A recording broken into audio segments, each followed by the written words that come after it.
looks like he hasn't spoken yet. Just tell everybody. Are we on? Yes, the mics are on. Behave. Mics are on. Test. Okay. Are we just? Pam, are we live? Yes. You're good, okay, we're good. Okay, with that, I'm gonna go ahead, we're gonna open up this regularly scheduled meeting. The date is January 8th, 2026, and the time is 6:03 p.m. Thank you and welcome everyone for being here tonight. And with that, I'm gonna ask Commissioner Moore, if you would please lead us in invocation. Everyone stand if you are able. Let's bow our heads. Dear Heavenly Father, once again, we want to thank you for our rising on this morning. We thank you for you woke us up to a brand new day, one we've never seen before, we won't see again. We thank you for your grace and for your mercy. We thank you for you looked over us and you kept us safe from all hurt, harm, and danger. And tonight, we ask you to be with us, be among us, oh God. Help us to do those things that we're pleasing in thy sight. Help us, oh God, to contain knowledge, understanding, and be fair with everything that we're doing in this hour. And Father God, we ask prayer over our nation on tonight. Have mercy upon our people, those that have lost their lives. Have mercy upon their family. In the mighty name of Jesus, we do pray this evening. We ask you bless us, keep us, cover us, and keep us safe. And we'll forever praise you and give you the highest praise. All these blessings we do ask in that Son Jesus' name. Amen. And the pledge of allegiance. I pledge allegiance to the flag of the United States of America and to the republic for which it stands, nation under God, indivisible, with liberty and justice for all. Thank you, Commissioner Moore. Thank you very much. And with that, Pam, thank you for filling in tonight. Once again, we appreciate that. If you would do a roll call for us, please, of those officials that are present. Commissioner DeVito, Present. Commissioner Lord, Here. Commissioner Moore, Here. Commissioner Burton, Here. City Manager Derek Martin, Here. City Attorney Don Holmes. Here. Putnam County Sheriff's Office Major David Ushery, Here. Finance Director Stephen Cochran. Here. And myself as a clerk. Okay, thank you. And I myself am present also. Mayor. Oh, and Mayor. Mayor Myers. I am here too. So with that, I'm going to start off the evening. Welcome, everyone. We hope everyone had a wonderful holiday season. I was just telling Mr. Holmes that, you know, I hadn't had Sunday blues in a long time, but those 2 weeks of Christmas and New Year's, I don't know about y'all, but it was like, Monday is upon us, and the holidays are over. But here we are in 2026. It's going to be a blessed year here in Crescent City. And again, thank you all for being here. Let's talk a little bit about what we've got going on in Crescent City in the next couple of weeks. We're going to start off with the Women's Club is hosting bingo, and that is going to be this next Friday. I apologize, next Friday evening, the 16th. Doors open at 5 o'clock. Bingo starts at 5:45. Don't be late so you can get your place and get your card. And then we have the Historic Society. Fruitland Peninsula Historic Society is going to have their monthly meeting, and that is going to be on the 15th at the Women's Club at 4 o'clock. And it's going to be the amazing Aurora. Amara Z. Yeah. Okay. The amazing Mara Z is going to be talked about at that meeting. And you know, want to say anything about it? It's the ship that they have they do. It's a traveling stage. They do theater shows. So it's really neat. It has a great history. And people that have it now are going to be there talking about it. So that's exciting. And then we've got Howell Memorial is going to have their first annual chili cook-off. And that's going to be Saturday, January 17th. That's next Saturday. And that's going to, let's see, what does it say about that? Starts from 11 a.m. to 3 p.m. $5 entry fee, $1 per tasting, $5 per bowl. 1 ticket for tasting and 3 tickets per bowl to vote for your favorite chili. So everybody please come out and make this a success for them so that they will have a great inaugural chili cook-off. Where's this? Howell Memorial, Okay. the Methodist Church. up on, Lemon and Summit. And then we've got on the 20th, we have Mr. Paul Weaver, and he is going to do a community presentation on the Crescent City Historic District update. That's gonna be at 5:30 p.m., and that's gonna also be at the Crescent City Women's Club. So please make sure, Paul's going to review the findings of the extensive update that the city just recently had done for our historic district, what has been lost and what might be added, his recommendations of future actions and what this means for our city. So this will be a very interesting and very entertaining as well. So please make sure you make time for that. And then we also have Bunko. Bunko's being moved this month. Those of you that are Bunko players, it's gonna be the following Wednesday. So it'll be the 21st of January. It's gonna be from 1 to 3. Then I have on here that the Crescent City Library Board, they're going to welcome the local Audubon Society, and members will share about the Great Backyard Bird Count, February 14th through 16th, 2026, and how to participate. It's fun for beginners and families. Looks like it's gonna be Wednesday, January 14th, 2026, at noon. They're going to have, Miss Nancy, what are they going to have? The program about it? Yes. Okay. They're having also their winter book sale at the Crescent City Library. That's January 30th and 31st. And the library offers programs for all age groups and has recently doubled the number of programs to get more people involved. Some are interactive, parent and child, with the latest addition being an introduction to sewing, which is always a great opportunity to know how to sew for those of us that don't, but which we did. And please stop by our Crescent City Library. They've done a beautiful job with the remodel, and we're very proud of that and what the county has brought to the library for us. And then, of course, we have Arbor Day. In addition to the big cook-off on next Saturday, we have Arbor Day. And Commissioner DeVito, do you want to say a little bit about Arbor Day and what times? I will not be here, so you're gonna be here. Be there, okay. Sure, I would be happy to, want me to say a few words about Arbor Day? Just the times and where the location. Okay, Arbor Day will be held at Eagle Lion Park from 10 a.m. to 2 p.m. And just, there will be many more activities this year. It's being organized by local horticulturalist and educator, Christopher Edler, and also our extension agent will be there, and there's going to be tours and activities for the children and seed giveaways. Okay. So it's going to be very dynamic, and there'll be some vendors there as well. Okay, great. And then at the end of February, we've got the Soul Food Festival. This is the 4th. I think this is our 4th annual Soul Food Festival. Yeah, it would be our 4th. Okay. I believe it's our 4th. We're gonna make it our 4th. It's our 4th. Okay. So that's gonna be February 27th and 28th, with the parade occurring on the 28th. That's on Saturday, and that's gonna be at Eagle Lion Park. And for those of you, the lights, thank you all for just participating and being a part of the lights. The lights will be going on through probably the end of this month.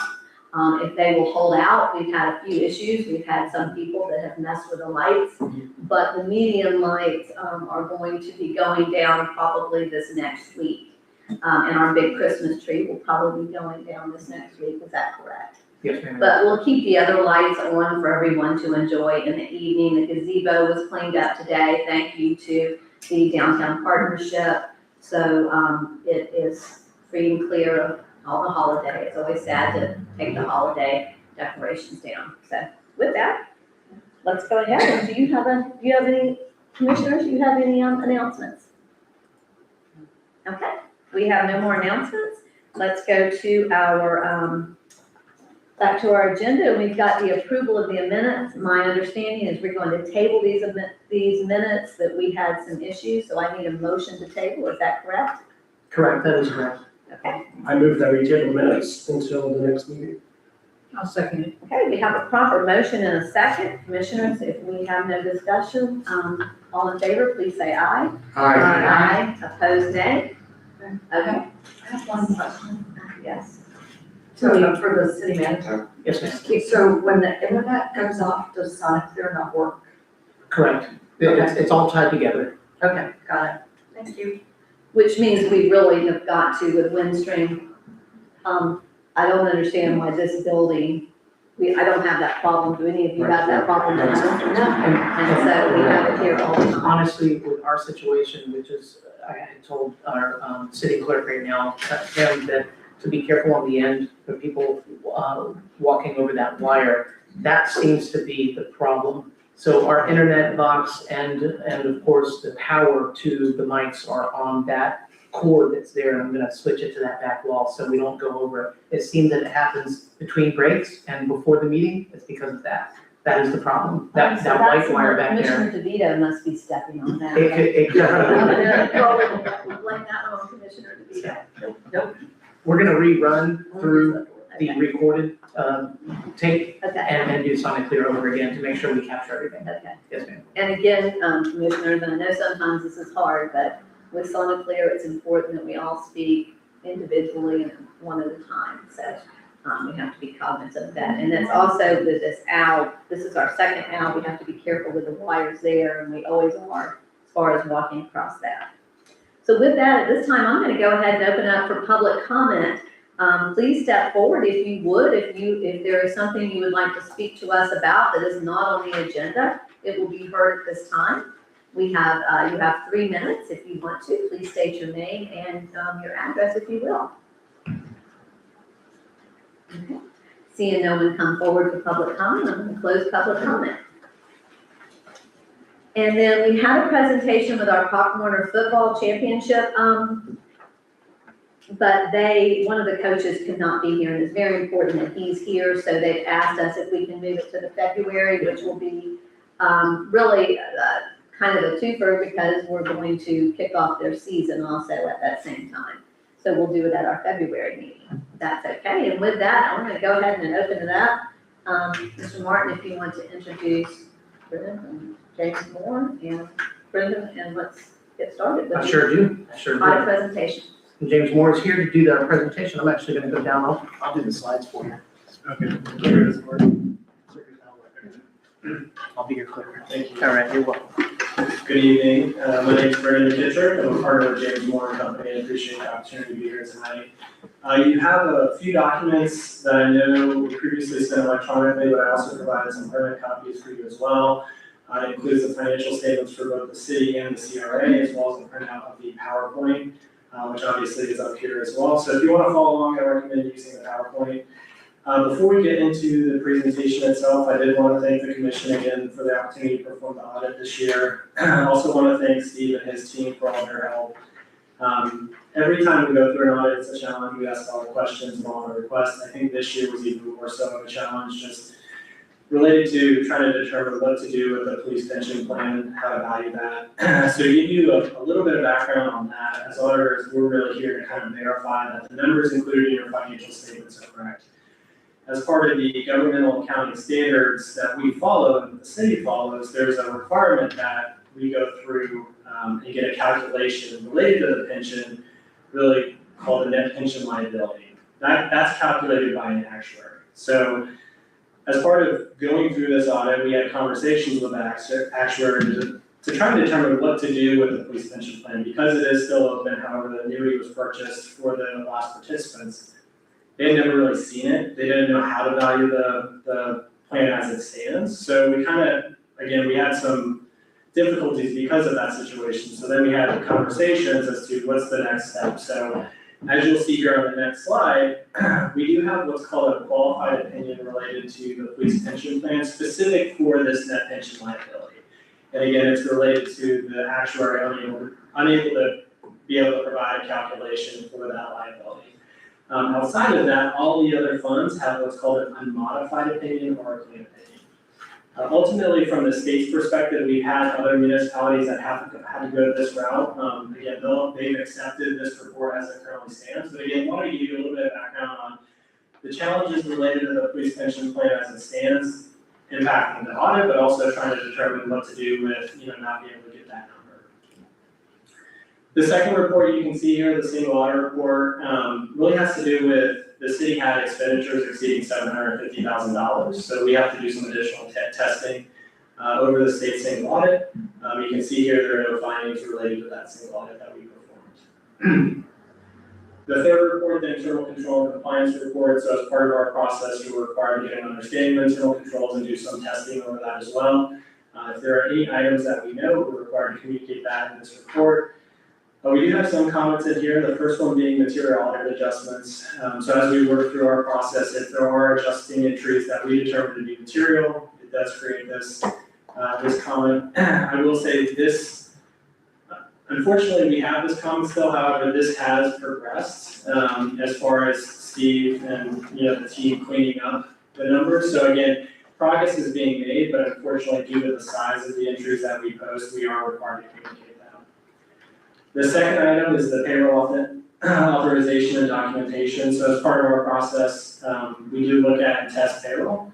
Unfortunately, we were unable to get supporting documentation to support certain pay rates.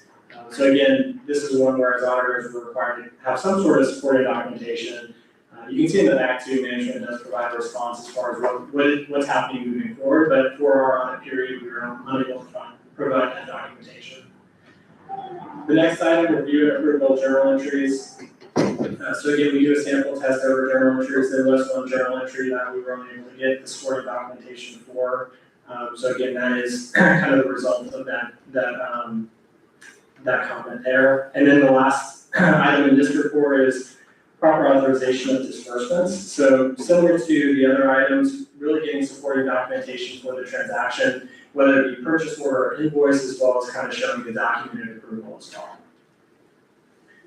The fourth report, the Chapter 10550 report, our Auditor General report, has some more required communication in there. There is an area that includes financial improvement recommendations. We have one comment included for that item related to debt compliance. So the city does have 2 bonds, and there's certain cover calculations included in that the city is required to track, as well as we look at. One of those calculations requires a certain cash balance, and at year end, that cash balance was insufficient. So not saying that the city didn't have enough cash holistically, but specifically in that fund, it was out of compliance. So again, just recommending that, making sure you monitor and maintain that cash balance as required. And then the last report, the examination report, just indicating the city's in compliance with specific statutes. Next slide. So again, this is just kind of a summary of from year to year. Obviously some improvement, and I know I went over the current comments, but there were a few comments from last year that were remediated. Unfortunately, we did have a new comment this year. Again, there are responses in the back with regards to the kind of the actions that management's planning on doing moving forward, but just kind of gives you an idea of the progress that we've made so far. Next slide, please. So moving over to the numbers, the general fund, main operating fund for the city, just a little graph showing kind of revenues and expenditures and fund balance. Going to the next slide. Really what we look at for that is the assigned and unassigned fund balance compared to expenditures and transfers out as a percentage. So this year for FY24 was approximately 52%. And what we compare it to is the Government Finance Officers Association recommends a minimum of 2 months. So think of that as a floor. So really making sure that we don't go beneath the 2 month threshold, which is 16.7%. They also indicate, hey, keep taking into consideration other factors, such as hurricanes or emergencies. So again, just kind of comparing it to the recommended minimum of the GFOA that they have here. Next slide, please.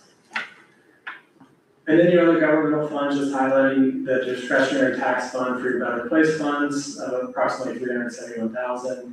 And then your CRA fund, having a restricted fund balance of about $172,000. And as I mentioned before, there's a separate audit as required by the state that we also issue as well under the findings in that report. Moving over to your business type funds or your enterprise type funds. This is just showing your unrestricted net position for your gas and water and sewer, as well as a percentage compared to operating expenses. And you can see an increase from the prior year for both the gas and water and sewer. Biggest thing here is what we like to say is this is really half the picture. What's beneath the ground is kind of the other half, where you want to continue to invest in that infrastructure to make sure that the system you have in place is still providing services to the citizens. That being said, approximately $1.5 million in additions, mainly related to the water main replacement project, was done during the fiscal year. So again, kind of in what we would expect as far as that continual investment in the enterprise fund. Next slide. Then with regards to long-term debt, again, no governmental long-term debt. Your business type has approximately $1.4 million of bonds payable. Again, I mentioned those 2 bonds earlier.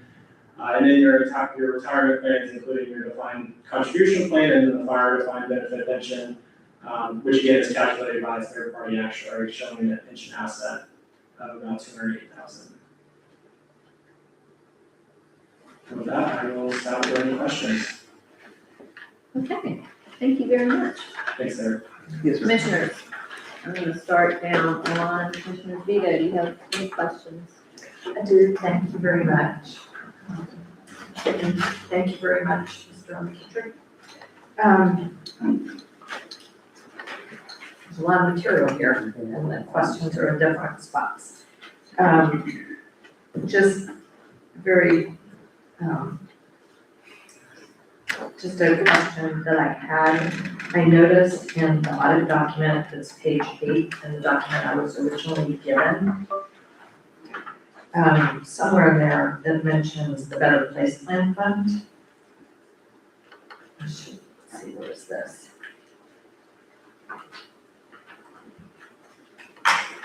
I didn't mark it with a pen and I can't find it, but I'm pretty sure it's on page 8 that mentions the Better Place Plan Fund. Was that on the actual, the audit?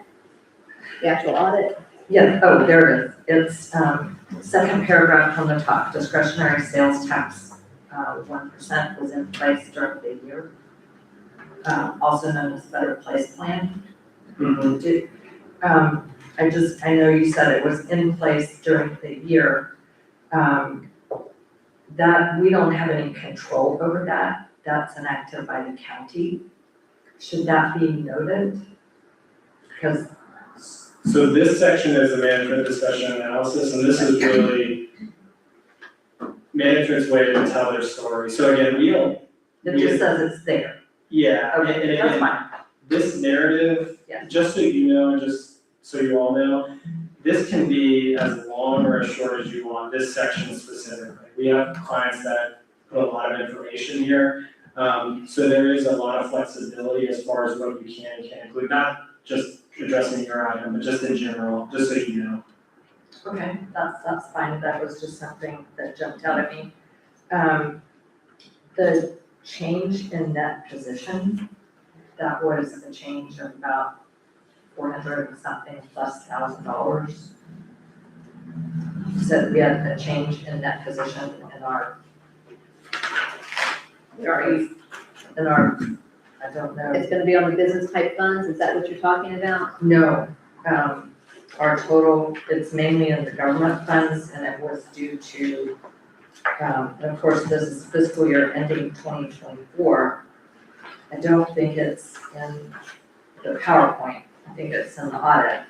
But I'm sure Mr. McKittrick knows what I'm talking about. It was the 400,000 plus change in our net position, and that was, we said it was mainly in the government fund and because of a transfer to one of our business funds.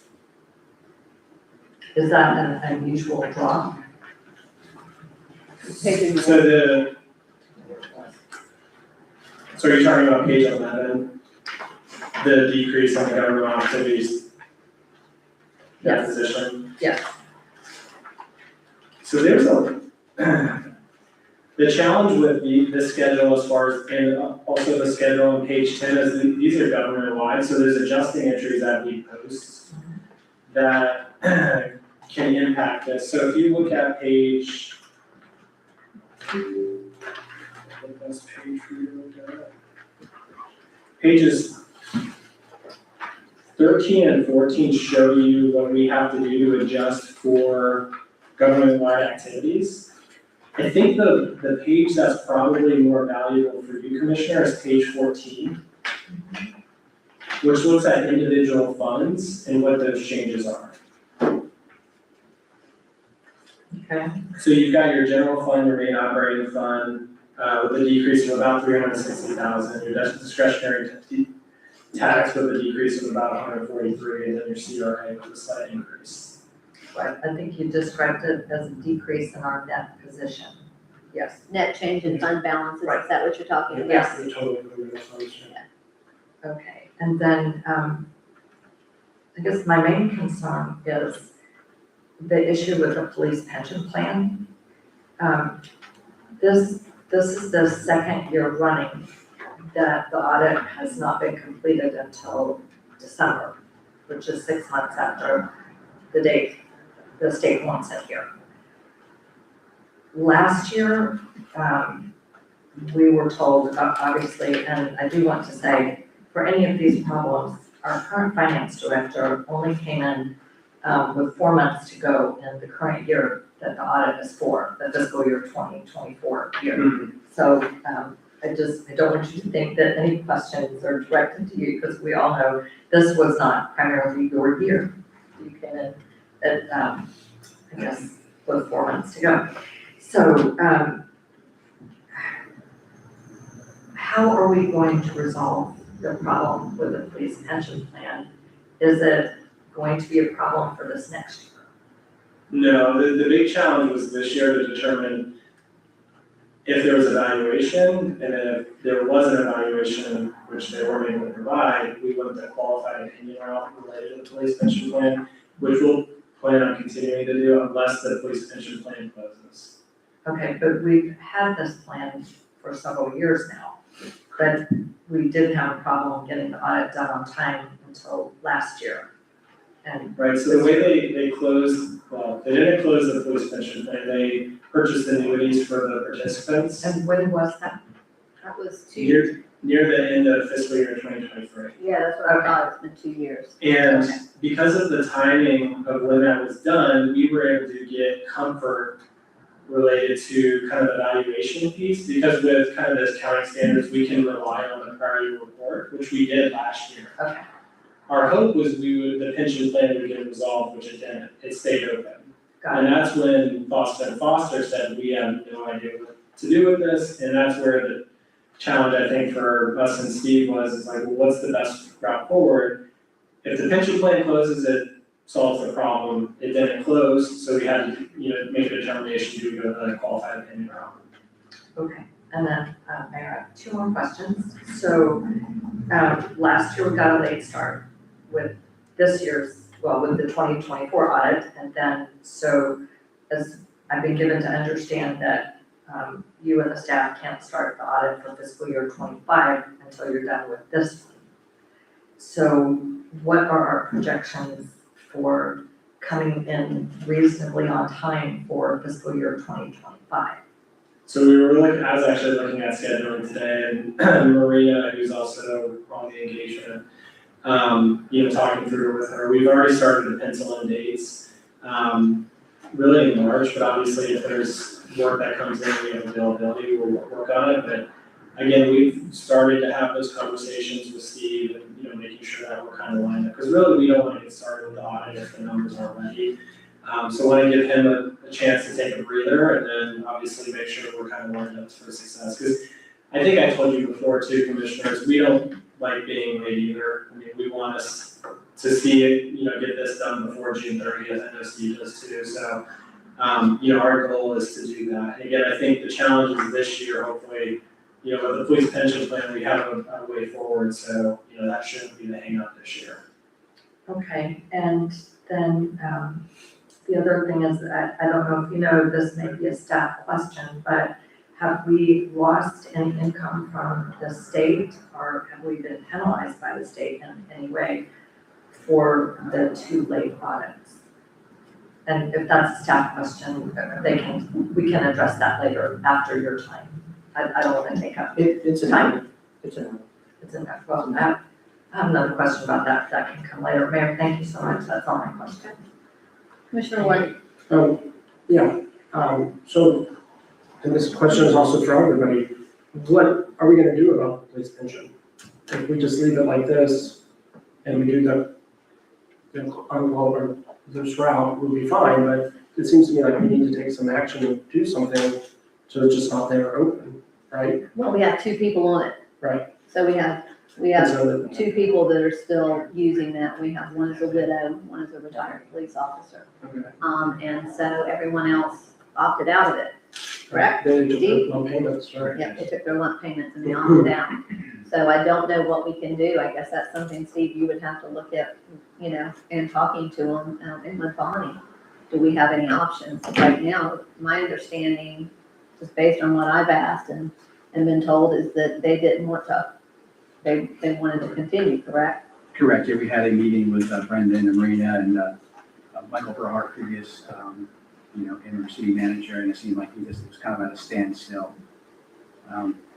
Those 2 people are just, I guess it's like, I don't know if it's their decision or not, but, Bonnie seemed to believe that, it would make sense for her to continue going forward. But I believe the gentleman we talked to from the state said he had never seen anything like this either, so he was kind of getting nowhere to, he didn't really know who it either.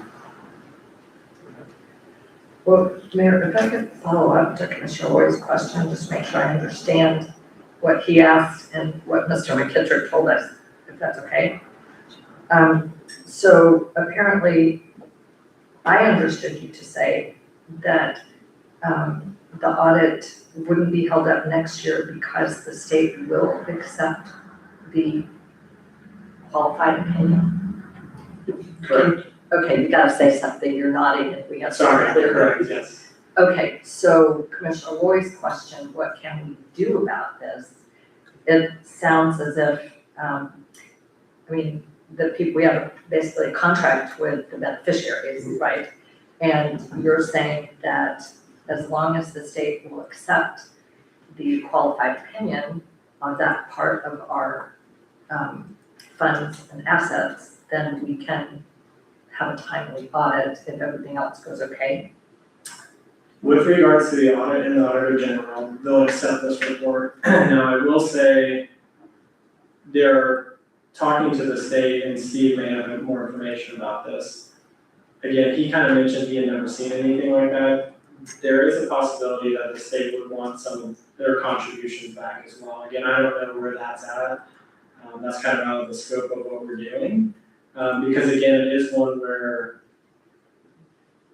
I think it's very unusual to leave the plan open, even though the degrees were purchased.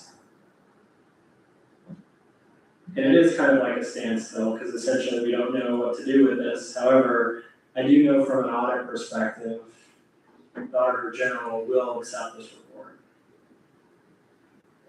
Okay. And I just wanted for clarification, because we, the commission, agreed to do this through a qualified opinion, correct? To move the audit along for the state. So, you got it. Sorry, yes. Okay. Yeah, and Commissioner Lori, you want to continue? Yes, the, finding number 5, 2024-05, debt compliance. It talking about not having the money in the gas renewal and replacement fund. I tried to find ordinance 9602, it's like 45 pages long, and I just didn't get a chance to read through it all. How do we find out what that amount, or that what it needs to be?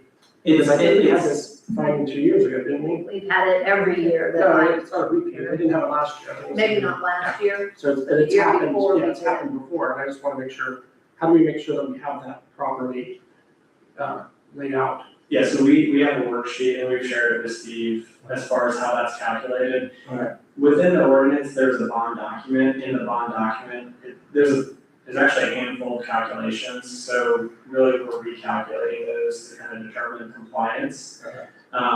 But But again, working with Steve, we showed him what we had identified, and so he now sees how we're calculating it as well. So then he's got the numbers, so You've got a spreadsheet to for that. that was my concern, so Could we, for clarification, just so people understand that we are meeting our bond requirement, we are paying our bond. Correct. If you would explain what you're talking about, so they kind of know that that's more of a reserve that has to be set aside, a percentage that has to be set aside. So in the document, it specifically indicates a specific cash balance within the fund. So from a citywide perspective, there's sufficient cash to make those That's what I'm payments. saying. However, when you read the specific covenant calculation, it's very specific as to restricted cash balance within the gas fund. And that's really what the covenant there's a handful of other calculations that we calculate as well, which the city is in compliance with. However, it was this one this one balance that was in the fund below the threshold. Commissioner got it. Sapir? Okay, Commissioner Moore? Commissioner Burke? You're good? I just have a couple of things. When you go to the 5-year trend, just for clarification, when someone looks at the general fund 5-year trend, and it shows, of course, the expenditures and the revenues. And there's no notation on there that, of course, our expenditures, if someone was to look at this and not have backup on it, that would look as if we are overspending, but we also had monies that had come in that were carried over from the year prior. So does that take, and we also had the grants, does that go into this? Is that part of that? And that's why that's showing it.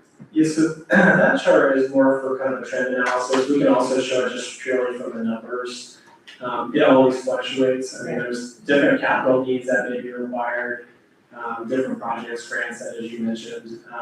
Really, it's that next slide there that I think is more important, really looking at that fund balance as a percentage. Okay. Because it does fluctuate from year to year. You have different initiatives and priorities. But we really kind of focus on that percentage related to the fund balance. I just wanted some clarification for anybody that's looking at this or sees this, so they have kind of more of a general understanding. My next question was,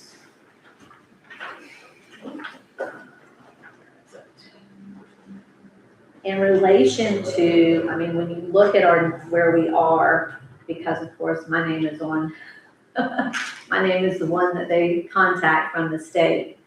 Where do you think we stand with the state? Do you have any idea with what you have submitted and our material weaknesses? So the state will follow up with, typically they'll follow up asking the status of findings that you had for multiple years. Yeah. So similar to the management response, you have to reply to them and say, hey, this is what we're planning on doing moving forward, and this is kind of the action item. So that's what, from what I've seen, is basically what they request. So I think we're good with that, right, Steve? Yes.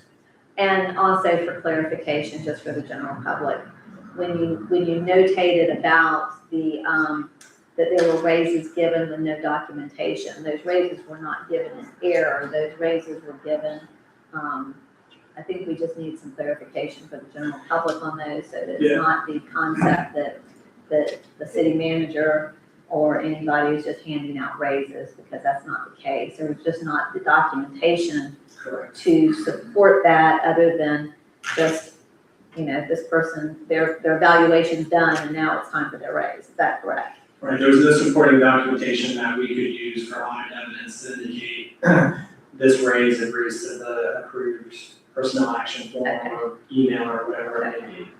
But we have implemented that now, right? Yes. Yes, and we also have a rate study, so I'm not quite sure what, that wasn't given, but we do have a study that was conducted in 2022, and so I'll make sure that they have that as well. Well, that doesn't have anything really to do with the raises that were given, other than the fact, so We have this personnel action form. personnel action Okay. forms, Okay. yeah. Okay. And however you decided to do that, if you have a memo to the file or how you're doing that, y'all have corrected that, is that correct? Yes, Sheila has corrected that. Sheila has corrected that, okay. Mayor, I did have one more question. Okay. There was, I think in one of the findings, there was a reference to, there wasn't documentation for, cash payments made. I think that was somewhere in pages 53 to 55. The proper authorization of disbursements. Yes, disbursement. So when you say cash, do you mean actual cash money, like petty cash? Or, No, that's a term we use for expenditures, that's what I thought. So you mean a check was written, check or even if it was electronic ACH. like a payment? Correct. Okay, so we're not talking about petty cash, we're talking about a payment. That's to make sure I understand it. Correct. And that says, so you did see documentation to authorize a payment. Similar to the payroll item, again, we request supporting documentation, whether invoice or purchase order. And again, there's a sample selection that we take for that, and there are items that we're unable to get supporting documentation for. Okay, and is that related to the finding from 2023, the audit that was completed last year? This is a review comment, correct? That's what I thought. So, and is that the same comment as, it said specifically in your test for 2023, that 4 out of 10 tests did not provide sufficient documentation? Is that the same, are those two the same So type of finding? it's a good question. So the controls we look at are in a vacuum, essentially looking at for that fiscal year.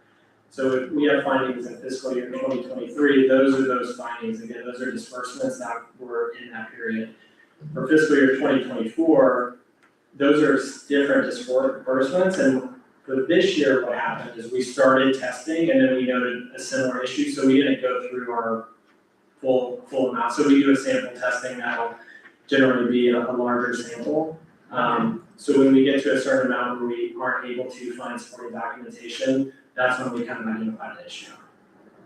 Okay, because, and I guess make a note for the commission, I had hoped that we would get to see what was considered supporting documentation because the commissioners signed the checks.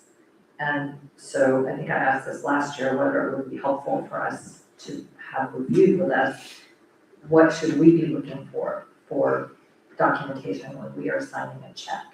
Would that make sense for us to be briefed on that? So typically, what we would recommend is that you have a formal procurement policy that highlights the process. So whether that be purchase order, invoices, have the various thresholds, and then the kind of approval levels, and then follow that process. Okay. Again, if it's informal, we would want some level of supporting documentation and review and approval. And as auditors, again, we need support. So whether it be the invoice with a signature on it or electronic, again, there's gotta be something for us to validate that information. But again, our recommendation generally is have an approved policy or procedure, really driving that and then following that policy and procedure. And again, I can't, off the top of my head, I can't remember if there's a formal process. I know we have a documented one internally that we follow for testing purposes, but as far as the formalized piece, it would be having that documented and then following that. Steve, I'm sorry? do we have that formal policy for procurement policy? Yes, yeah, I think a lot of it was, it wasn't particularly the cash journal entries, like the invoices we were missing. I think it was just like the regular journal entry testing you guys were looking at that we were missing the backup for. Yeah, because when we sign checks, All that I know I documentation should always be look there. for to make sure that we have, that there's an invoice and that we've looked, and that somebody Correct, yeah. has approved that. Correct, yeah, It's there the should proper always be approvals. invoice and. So are you saying that's what was not occurring, just for everybody's knowledge? Well, we were missing Understanding. purchase orders. Okay. I thought Edmunds was generating purchase orders and apparently it wasn't. So now we've gone to, we're actually physically printing out a purchase order and that gets signed by myself and the city manager with every check. Okay. Okay, Mayor, thank you very much, and that's why I said this year that's being audited, it really wasn't our finance director's year. Only partially. Any other Thank questions? you very much. If not, if everyone's good, everyone's good? I did have a question. Our contract with you is, through the 2025 fiscal year. So, that's something that we need to, I know we have prices through, that you gave us for the 5 years, I guess, and, I just want to bring that to everyone's attention. We need to either renew our contract or look for, an auditor. I'm not sure what the process is. I know it's spelled out our charter, we have an auditing committee and that kind of thing, so, I just want to bring that to everyone's attention. Obviously, we're good for now. We've still got a year to go, but we need to be aware of that, so.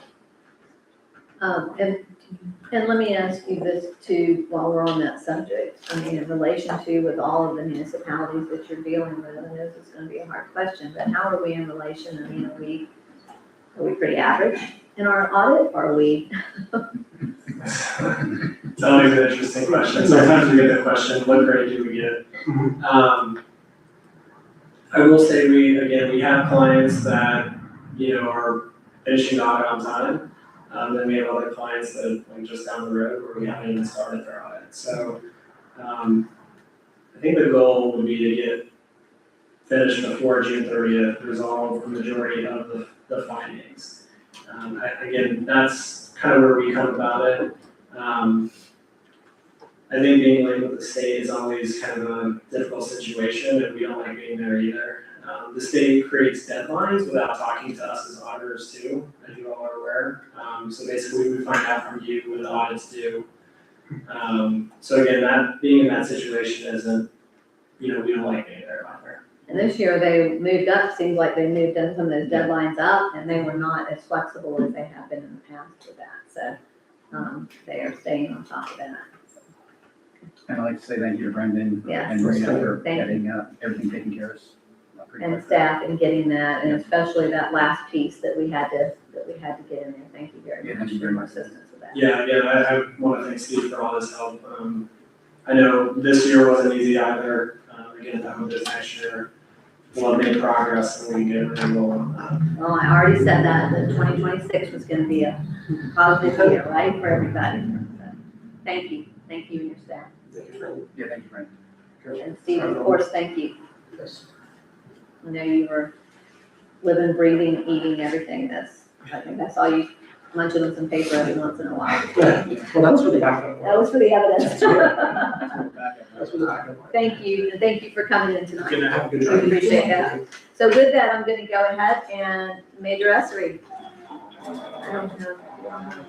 The report in front of, I don't have a copy of the report. There. Okay, there it is, right there. Can you give us a copy printed just so that we have a paper copy for the file? I will. Thank you. Good evening, everyone. That just looked good, we don't wanna see it. You don't got your copy? No. Oh, okay. So we'll move right into our report. Or my report. What's going on here? Just wait a second, I got what you do. There you go. All right, you'll see we got a busy month. We had actually actually in numbers here, when we see the bar graphs, there's a 5 that should have been a 4. But a wood chipper, and again, you see these steps in active, and I'll tell you why that is. At 247 South Main Street, a wood chipper was taken from a piece of property that was considered a storage property. It was up under a tarp in the backyard. Somebody took said one of those small wood chippers. And then next there is at 896 North Summit Street, which is McDonald's. Left her cell phone in the restroom throughout the day, didn't think to check on it, finally sees her cell phone gone.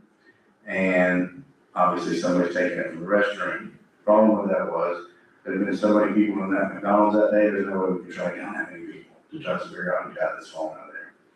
A second cell phone, we get a call to a disturbance of a residence. Someone pulls up into the driveway, they leave the car door open, they go inside, they get to a disturbance inside, they ask one of the individuals inside to come back out and get something out of the car, which was a family member. Said family member who was there to cause a disturbance left, to later find out that a cell phone that is no good is missing from the car. As she was parked in the driveway. And then the other is 406 South Prospect Street, a three-wheel, one of those little three-wheelers. Yeah. Was taken from a barn that's on the property, or shed. I don't know how in the world they got that thing. When you drive by the property and see it, I have no idea, but it was there months ago, and it's not there anymore. So we don't know what happened. So the reason these things have been acted on is the timelines and things like that that were associated with when these things occurred. Like the three-wheeler, I believe it was back in March that it was last seen there, and then came back and it was gone, so there's nothing to follow up on. We didn't know what canvases there, obviously nobody's seen anybody loading a three-wheeler up, which is really odd to me, so that one's kind of a mystery. Any questions on these? I put that three-wheeler belonged to my cousin, I'm gonna say. Did it? Yeah. It's weird, I don't know how they got it out of there without anybody seeing anything. So it came out of the back barn? Yes. Well, that was originally the carport. Oh, was it? For the Swanson family, when the other house was there. That was the carport, I believe. But anyway, It's just very odd that the neighbors didn't see somebody taking this thing out, it's really odd. Especially down And the mess is right there. heavily residential, yes. Yeah, that's very odd. I was wondering with the one at McDonald's, was that just recent? Because I drove by there, I think maybe it was the, I want to say it was on the 18th. oh, okay. Because there was 4 deputies parked there the other night, and I thought maybe, didn't know what happened, I figured maybe a burglar. Well, the other phone number, Sorry. the road, The burglar had shown up, I well, didn't know. they treat us fairly there too, they don't charge us for meals, so that's probably. Oh, that's right, before, okay. Well, But, they had their lights on, so, oh, did they? yeah, they had all their lights on, yeah, The one cell phone I'm gonna do anything with is broken, okay, but okay. I guess the guys are board wanted to take a report, so they took a report, and the other cell phone still hasn't came on, so there's no way for us to track it. Okay. So they finally got rid of it, or figured out they weren't gonna do anything with it. These really didn't help you out, did they, for your? That's okay, they were honest. Do we have any other questions of the major? Okay, you want? Okay. Here's your traffic activity. The first one is a vehicle was going down Summit Street, hydroplane, and basically hit another vehicle head on. It kind of just veered off on, but basically hit the car head on during some heavy rains. The second was at Summit Lakeview. You see a vehicle stopped on Summit Street waiting to turn. Somebody wasn't paying attention, rear-ended them. The third one there was the one that was so confusing to me, man, when you and the city manager called me about it, or that we spoke of. Vehicle was traveling west on Vernon, and we've been having a problem with some kids. I don't know if you've seen them before, but they're right there at Cherry Street in Vernon. They ride at their scooters and their bicycles and stuff and go away.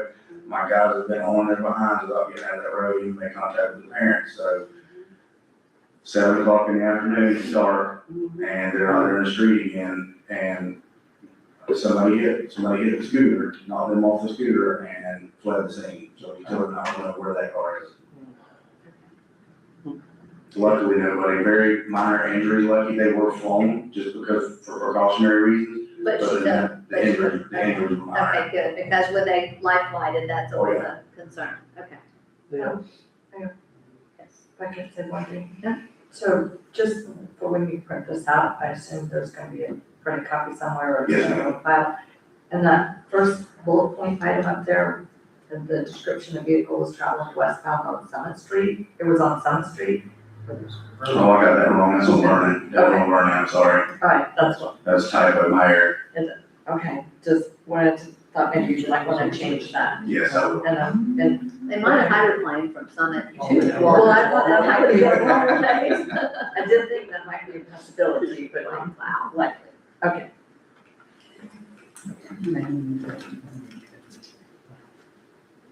And here's your, just some of your data for your calls for service, 192 calls for service, 41 of those being traffic stops. Traffic accidents were actually 3, 14 reports, 4 arrests, and 1 person had charges filed with the state attorney's office. It looks like while we're still there, Major, that as far as our traffic stops, because, several of us live just right off the summit, and so we hear what's going on out there. And it obviously we reduced in November and in December. What's going on with Radio reception, radio reception? yes. So we were having some major issues last month with our radios, and they're just not working even in our cars. And we've got probably with their handheld and their car radio, you're talking about $15,000 worth of radios, and we're not getting any service. So what we're doing right now is we're working on trying to get an Omni tower put on the big tower out at Huntington. Last week, seeing that was being shut down, so we're looking at some other options, but it's pretty bad right now, and we're now going into a different kind of a radio. The guys are gonna start using the portables more, and they are cellular based, so if they're not hitting the towers, they switch over to cellular and they can talk anywhere.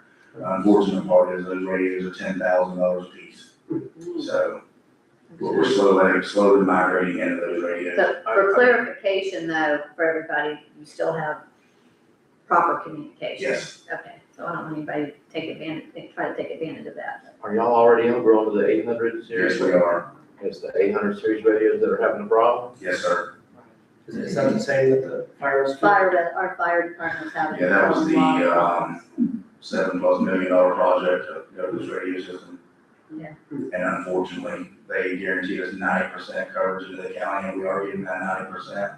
The unfortunate part, the 10% is here, and the 10% is out in the west end. West End, of course. Okay. Well, That's- that kind of explains it. Do they not have anything, I guess you don't have, like, we don't have anything that tracks these cars as far as their speed, and Yes, we do, I mean. yes. There's Okay. two things we're working on So right that now. you don't have to be physically there, but you can, go ahead. Right. Their body cams track them, their cars track them. We also have a device that we're now plugging into the car to tell us all the data about the car, so if something happens, we can look to see what happened, whether it's regarding traffic crashes or speeding complaints or anything like that. So we're seeing we're having some glitches with our current GPS that's built into our computer systems with our smart cop application. And we're now wanting to get some very detailed data, so we're not collecting wrong data or giving out wrong data. And we're going to a different device so that we can track that a little closer. Commissioners, do you have any other questions? I have a comment, and thank you. First of all, with regard to the children running about on scooters and whatnot, a couple years ago, we had a problem with kids on little motorbikes with no helmets, little tiny kids, literally going around and around in a circle on Central Avenue, Grand Rondo, up Florida. I mean, it was like something out of a Italian movie from the 1960s, and it was really dangerous. They were going right there in front of St. Vincent de Paul. It was a racetrack. And I think the deputies tracked them down and went to talk to their parents, and it probably saved some child's life because they had no helmets whatsoever. So thank you for that, and hopefully that'll work again with the scooters. That's when, as these things start getting cheaper, these electric scooters, we're going to start seeing problems with those things, and they are fast. Oh, yeah. I mean, and just, then absolutely no fear, no watching out for traffic.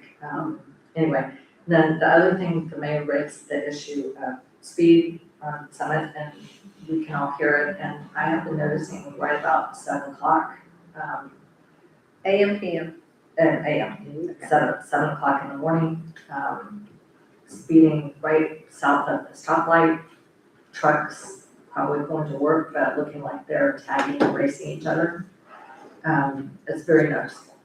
So that's all I have to say about that. Our 6:30 motorcycle, 6:30 motorcycle went about. Right, that should change. Right, but this is really fast, I mean, markedly faster than the other traffic, and it's right about 7 o'clock, and it's, fairly consistent, probably 45, 50 miles an hour, just south of the stoplight. Is it shift change for them or shift change for you guys? Shift change for me.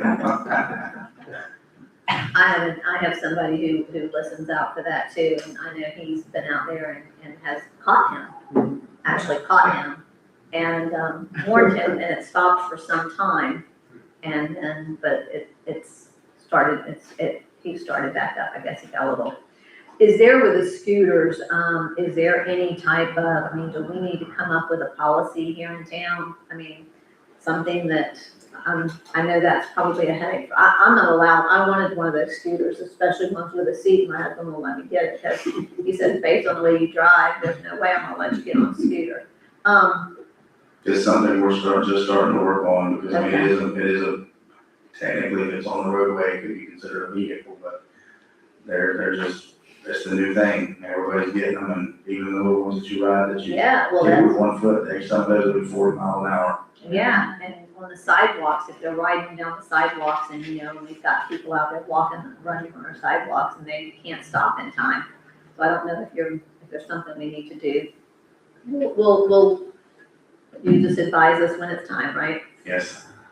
The other thing I do want to bring up, and I would like for you and Mr. Martin to work on, we've been putting this off for years now, but we need cameras. And we need cameras. And it's gonna come and we're gonna be in a pickle because somebody's gonna need some footage and we don't have footage. And that's gonna be on us. And I know it's an expense, but we've put this off and put this off and put this off. So if we need to put off a wood chipper, or well, we don't have to, but a wood chipper, or whatever we have to put off, but please, if y'all would work on this camera, on the camera issue. That Project NOLA thing that you and I Yes. believe showed Charles, and I looked into it, and I can send the website to you.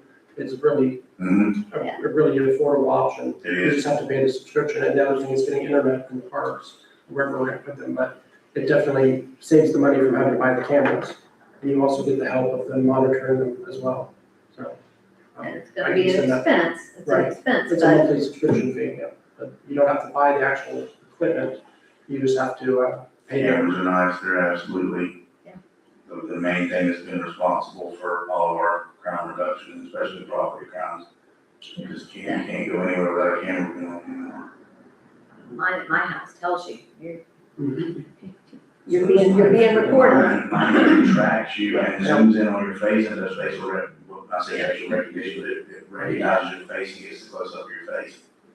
So, But I know with some of the vandalism we're having too, that might take care of it, because I know just even in here in the park, I go in there at night and check those lights, and, somebody has cut some of the lines, or they've done something to them, and they're just being, just vandalizing, and that's not necessary.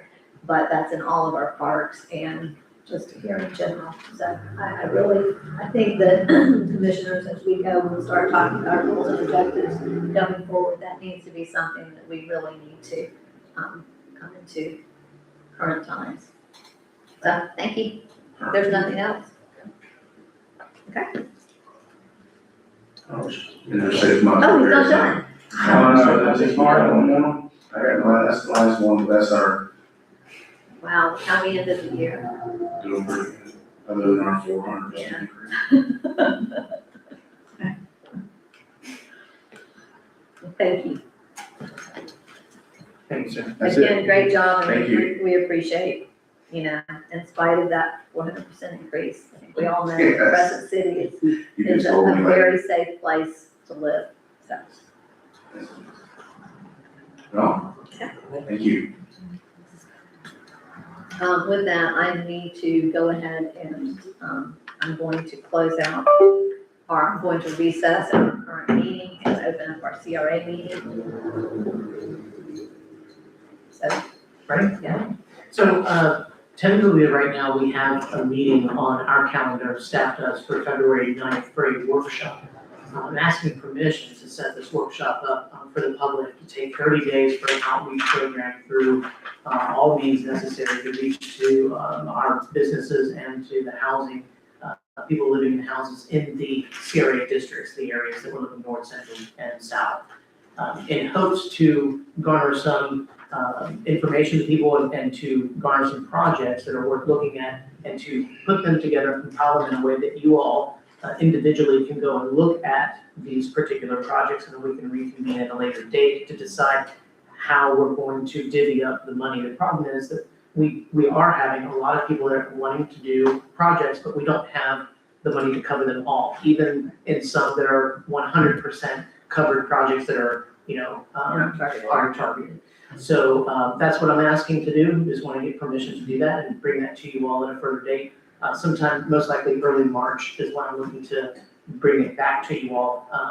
In the interim, after February 9th, I'll be able to give you all the information via email, and you can look at the projects, and then we can set up a meeting after that to discuss them as a group. So for clarification, I mean, we've done this in the past, and that's how we did our grant program. That's how we were doing our grant program. That's what you're doing. It's a question and answer, and this is how to fill out your form, correct? Yes, it is. Okay, so Yes, that's it what is. you would be holding in the evening after 6 o'clock for the general public, or 6 o'clock and after. Correct, and I would give them a deadline to get the information back to us. I would let them know how many quotes we need, all of the rules of engagement, and then I'll bring it back to you all. I don't think you said you'd bring it back to us in March. I don't believe you'd be able to bring it back to us in March. So we need to set a deadline to have applications in, and you have to have a set deadline.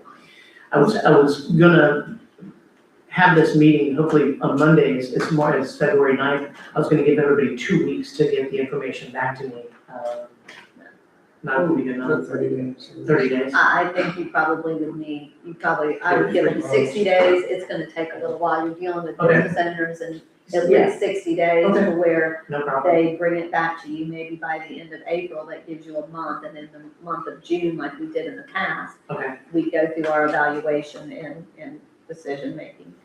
Commissioner Burton? Well, February 9th, the meeting's gonna be at 6 o'clock? Yes, this would be a workshop, 6 o'clock. Not a workshop for us. Not a I workshop. don't have to be there. No, you Yeah. don't. Okay, because I have a meeting every Monday. No. Yeah, no. This is just for the public and staff to talk about the rules and the guidelines. Like we did 2 years ago. Charles did this, yes. Yeah, no, I kind of remember the format now. And then, You can be here, but you don't have to be here. when everybody submitted their grants, we went through and we kind of negotiated on some of them, we're like, well, we're not gonna do the gutters, we're gonna do this, Right. and so to make the money go farther, further, More equitable. which I like this much better. I think last year we just didn't have enough people apply, because we kind of got everybody the first time, like, now we have a lot more people interested. Yes, I mean, right now, I And there's more already, activity in town too. right now, I'm sitting on 4 or 5 projects and properties, they keep coming in. And so I've let those individuals know that we are gonna have this meeting to be part of it, so it's gonna be good. Yes, Commissioner DeVito. Okay, actually, I wanted to ask one question for our city manager, and then I wanted to know if I could, well, I had some other suggestions. But do we currently have a CRA manager at this time? What is the status of that? We do not have a CRA manager, we have an executive No, director. Okay, well, you didn't I was, know, I mean, you weren't aware of that? no, I was not. The last thing I heard was that a decision hadn't been made. Oh, okay, I apologize because I never heard anything. I don't know. Yeah, currently we Okay, do so not. we don't have No, a CRA manager. we do not. Okay, so, just to speak to that, y'all have mentioned, project to make the grant process more equitable and then the money go farther. Those are really 2 different things. And my concern in particular for the central CRA is that, the money just doesn't go very far at all. Mhm. And I think, in order to really, to do more, it might be a good idea for us to rework our CRA grant program, especially for the central CRA where there is so much need. I think we still have a fair amount of money for the North CRA, correct? Yes, ma'am, that's correct. Okay, but it's really kind of, it's opposite of what we really need. There's more money but fewer requests for the North CRA. there's less money, but more requests for the central CRA. We're currently working on that with some of the business owners in the North CRA, Okay, no, but I'm trying to get to the central CRA is greatly in need. We have, I would say, blight in the central CRA. So, it just seems to me that we need to look for ways to make that money. So you want to steal from here? No, we can't, we can't do that. No, that's not what I'm talking about. So I mentioned to Mr. Rudd, and I think I mentioned it to the commission, I believe there are some CRAs that have loan programs. So that ultimately the property owner pays back the principal and the CRA pays the interest. That might be a way to make the money stretch further. I can't find the program that I saw, but in looking at different CRA programs, trying to find the one that I saw before, in the agenda packet is the material that I sent to the city manager. That came from me. And it's really just there to give some ideas. The first 5 pages, just a Google search of CRA loan programs in Florida. And this is why I asked, do we have a CRA manager? There are other funding programs other than just our CRA money. And I think that it would be very important for us to look and see whether any of those, like rural community development revolving loan program, whether they could help any of the people in our CRAs, either residential or commercial. And again, it might help us help more people if we made our program a loan program. Mr. Rudd said he did not wish to do that. I'm not sure why. But one thing that I noticed, so after those first 5 pages, there was a South St. Pete program that somehow I thought I sent to Are you Mr. the one Martin. that sent all this information? Yes. For me, okay, that was Yeah, I AI did. generated, okay. Right, the first 5 pages are a Google search that have information that we could look into further, other cities, other loan sources. But one thing I noted, I looked at South St. Pete, I looked at Lauderhill, I looked at Apopka. Lauderhill is the only city for which I actually sent the information to Mr. Martin.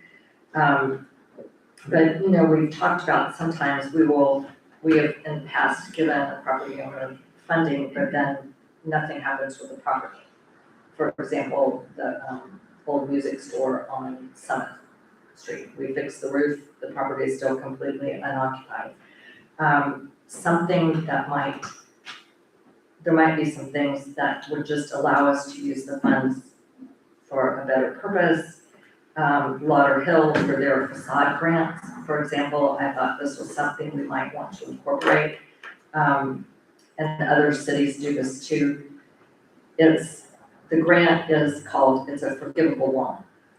And that's prorated over years. 5 years. Yeah, okay, well, I think it's. I think when they did, it's 5 years, and after Percent. 5 years, Yeah. they drop it just becomes a grant and not a loan. Right, and I would assume, I saw some other cities where you had to actually do something with the property productive, where you had to pay it back. And then about Lauderhill, I thought this was a very helpful provision. It says if you dispose of your property in 5 years, I think it goes on longer than 5 years, the outstanding balance is due to the city. So in other words, they don't allow people to get a facade grant and then maybe get a big windfall. And so the city would get that money back if someone If gets they a windfall. sell it, but if they don't sell it, that grant, I think It becomes forgivable, and the city can decide that. So, this is just something I wanted to share with everyone, and just 2 things. I think we need to find ways to make, especially our central CRA money go farther, and we need to look and see if there are other funding programs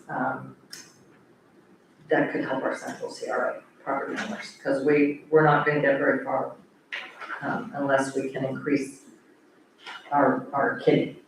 My concern, I will say this, that first off, in order to do these loans, unless we're a co-signer on the loans, which I think is what you would be talking about, and we would take care of the interest, they would take care of the principal, that you have to have money, I would think, in your CRA program, that should they default on that loan, that we can cover that.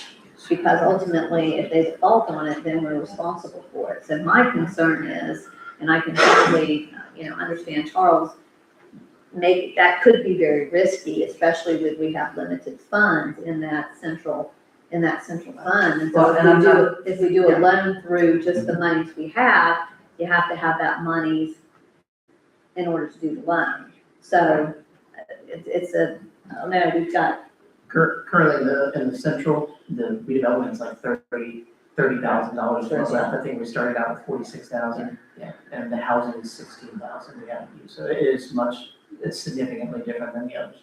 Right, it's much more. So I'm not saying that's our ultimate solution, but I do think putting more criteria in there and making sure that the funds are used for a productive purpose, that, if somebody sells the property, that we get our money back. I think some of those things could help us. So I just shared with y'all what I found. And I do have to agree with the music store. I was kind of surprised when we did pay for the roof. And I think that was ARPA funds, actually, the economic development funds. But, then they put it for sale, and I was like, I believe I talked to Christina, I was like, hey, is there something in our contract that says that they can't do this? And she said, no, all it says is if they undid the improvements, then they'd have to pay it back. And I was like, oh, well, that doesn't, it seems like we missed an opportunity there. That doesn't really seem, I don't want to be paying for people's buildings and then selling them right then. and that's something that started with the former owner and the new owners, and it was kind of an agreement, and we entered into that. And I know that they have tried to market that. They've tried to rent it. People have looked at it. People have come and talked to us about renting it. And for whatever reason, they can't rent it. They haven't been able to sell it. But yeah, I agree with you that, if we've approved it and all of a sudden they're making money on us, then shame on us. So we do need to have some. Improve the property that someone is not going anywhere. So I think that was Christina's, and Charles's, response to me was, well, they can't take the property with them. The property is still improved, but it still seems. Because the ultimate goal is to improve. We had that loan repayment option in the event of a sale in Black. We instituted it first part of my term as city manager, and we put a certain hold period in. You had to own the property for a certain number of years in order for the grant, and we prorated the repayment. You sold it after 2 years, you had to pay X% back. Yeah. It's done. There's a lot of models out there, and we did it on all of ours for that very reason. I agree the property stays there, but you're creating a windfall for the owner with taxpayer money, basically. If you allow the property to be improved and they sell it next year at great profit. So anyway, I looked Need to for it. tweak that I shared later. it, and I really do think that somehow we need help in our CRA and the whole city with someone with expertise in economic development and someone with expertise in historic preservation. I think we could really use that. And how we're gonna get there, I don't know, but I think that would help us a lot. Are you advertising for that position? It will be. I was going to bring to you all, changing the job description, because right now it is for a CRA manager / assistant city manager, and I don't feel that that's necessary at this time. I do feel that's necessary. I do personally. I don't know how the other commissioners feel, but I feel like that in order to get someone that has that expertise, that this is oftentimes this is a stepping stone for them as well. And they're looking to go into that city manager. That's how Charles started. And he was looking to move up. I also believe that as two city managers felt it necessary to have an assistant city manager. And when you're absent, that's where that assistant city manager steps in, because that person should be able to know everything that's going on in the city. Right now, we have Dave, I guess, which is your, person, but Dave is not really, trained, or are you not trained, but he's not up to speed on everything that's going on in public works. And that's somebody that really can assist you. And so, you and I've had that conversation, Yes, ma'am. and I really do think that, in my opinion, I don't know, commissioners, how you feel about that, but that would be a recommendation of mine, that you do need somebody to back you up as well. And that's, it also gives the incentive so that we could get somebody in here that possibly has significant experience in economic development, so. Yes, if I just could respond to that, to me, I understand wanting to have someone who can fill in when the city manager is not here. I think that's important. But as well, there are certain expertises that we need. And I remember at one point when Mr. Rudd advertised for the finance director, he made the finance director the assistant city manager. So to me, I thought that was an efficient way to do it, to have someone with a high level of education and designate them as the assistant city manager as well.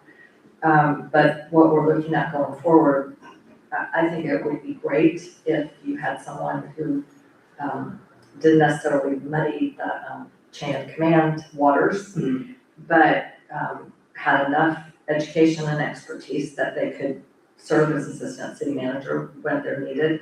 But as well, we do have those needs, particularly for economic development. And to me, if our city manager brings us a job description, then we would have the opportunity to talk about, and he could share with us what are the needs that aren't covered. And because obviously he has expertise with public works and other things. Yes, ma'am. Well, I think it's a mistake to have our finance director also be a part-time city manager. His hands are already filled. I was looking, I know, finance director, I just said that was Steve, done. that's- But I just want to get that out of your mind. I think Steve is busy enough. He doesn't have to be a part-time city manager as well. I do agree that we need somebody to fill that position, and it seemed to be working pretty well with the combination of CRA and part-time city manager, not well, city manager. Assistant. Assistant. There are times when that's necessary, it just is necessary.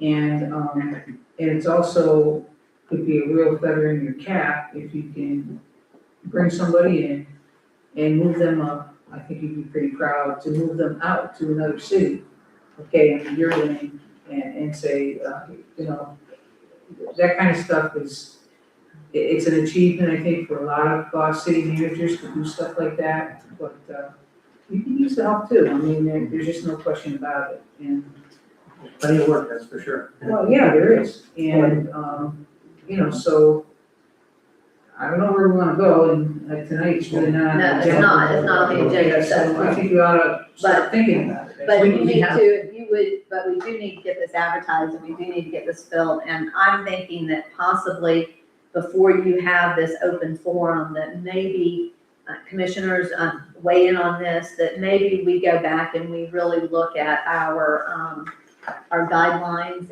and just like Don said, so that we're not in that pickle again. And so maybe that's something we do in February, and then you can hold it in March. That still gives you 60 days. That would still give you 60 days Okay. with the applicants to get Okay. something back to you by May. Okay. Commissioners, are you in agreement to that? Commissioner DeVito? That's fine. Okay. The other thing is we do need a city clerk, Yes. so please jump on We're working on. You are you advertising, Yes. you're advertising that already? That we've advertised, yes, locally and on statewide, that we haven't done that, yes. Okay.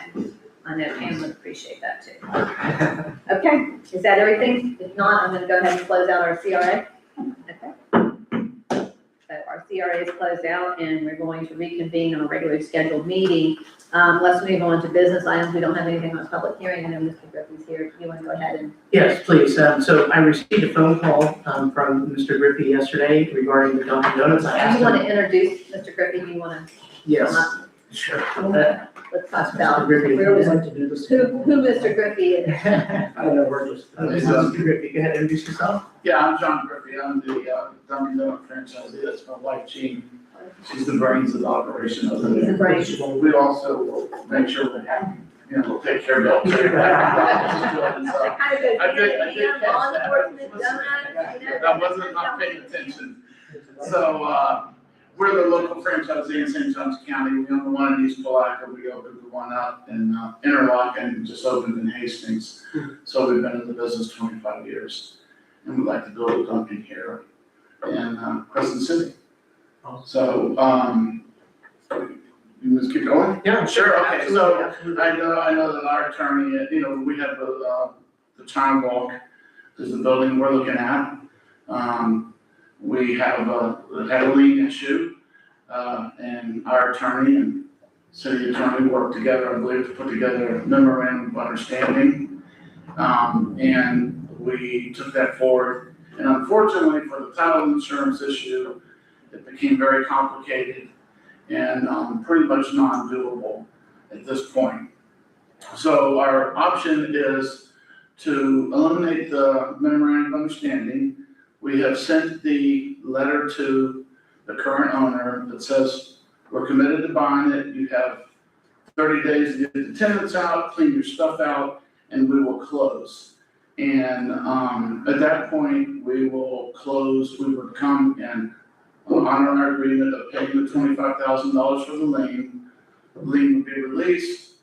We would then close on the property with a cash purchase, with title insurance.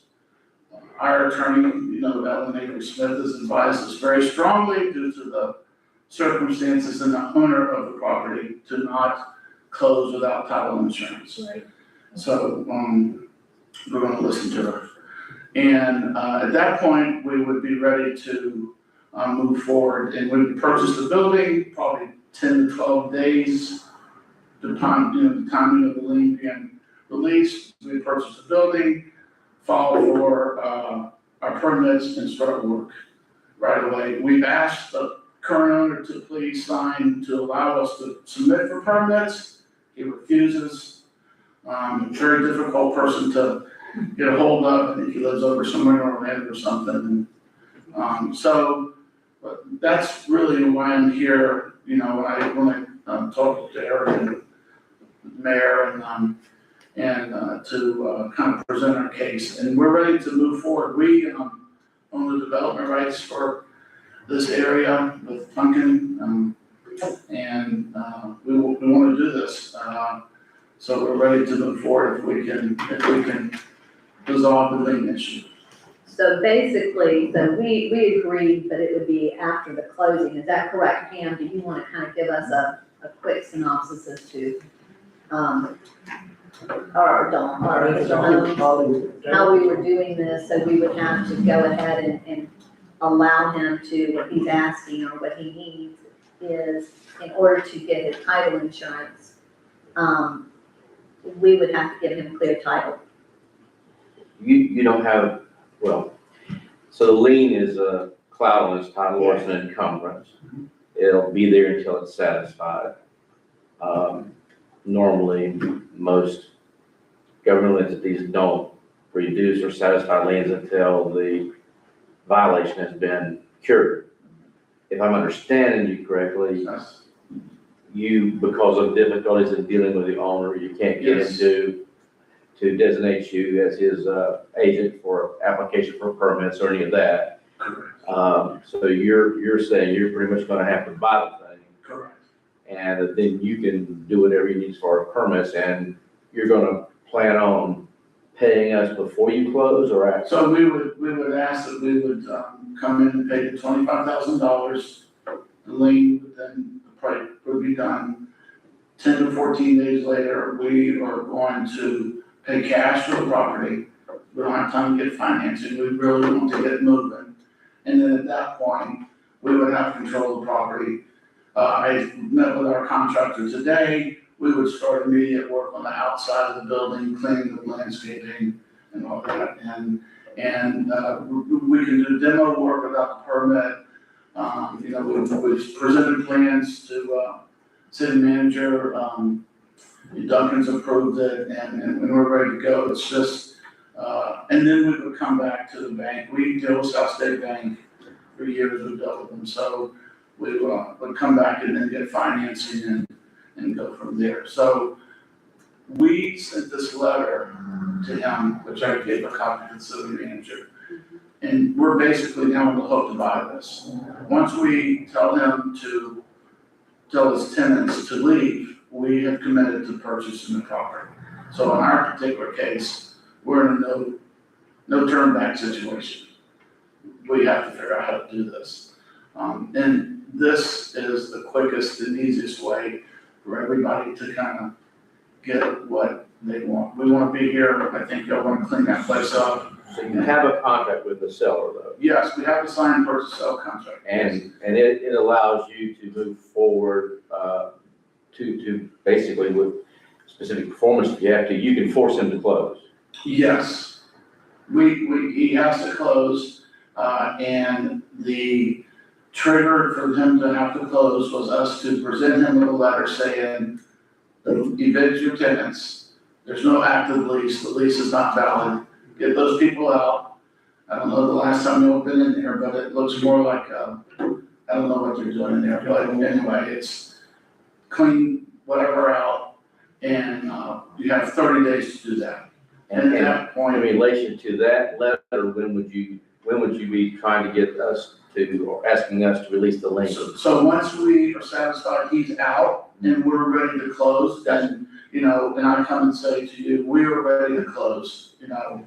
I wouldn't want y'all to release the lien before that.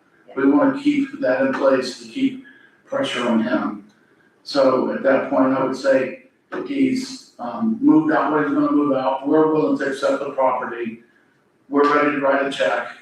And, you can talk to them and, and we'd be ready to move. And then we would come back and. I don't have a problem with accommodating him. Okay. And when do you get the title? We would get the title insurance once the lien is released. Okay. So we've run the title search, and the only thing that we found so far was this lien right now. But that doesn't mean, as your attorney can tell you, that doesn't mean there's not other things out there. And to be honest, we just don't trust the individual. Yeah. You know, we're just very skeptical, so we need to have the insurance policy. Okay. Commissioner DeVito? Okay, so what I heard was, thank you, Mr. Griffin. You're welcome. What I heard was Mr. Griffin is asking us to terminate the existing MOU and then let him pay the $25,000 to have the lien released. I have not had a chance today to look at the MOU. I understand the city manager emailed it to all of us. So my question, Mr. Holmes, is do we need to terminate the MOU or should we modify it in some way? I mean, I just want to make sure that we are protected. So I'm looking to you to make sure that we do that. Well, if he shows up with $25,000 in his hand and says, here, now satisfy the lien, that's pretty good protection. But, well, I don't remember what was in the MOU, what it obligated us to do or anybody else. We were gonna reduce the lien to the 25, and you voted to do it. Yes. To reduce the lien to $25,000, you meaning collectively, the panel did, in order that, with the condition that he clean the property up, which he can't do until he owns it, if he can't get permits, or he can't get authorization from the current owner, and move forward. So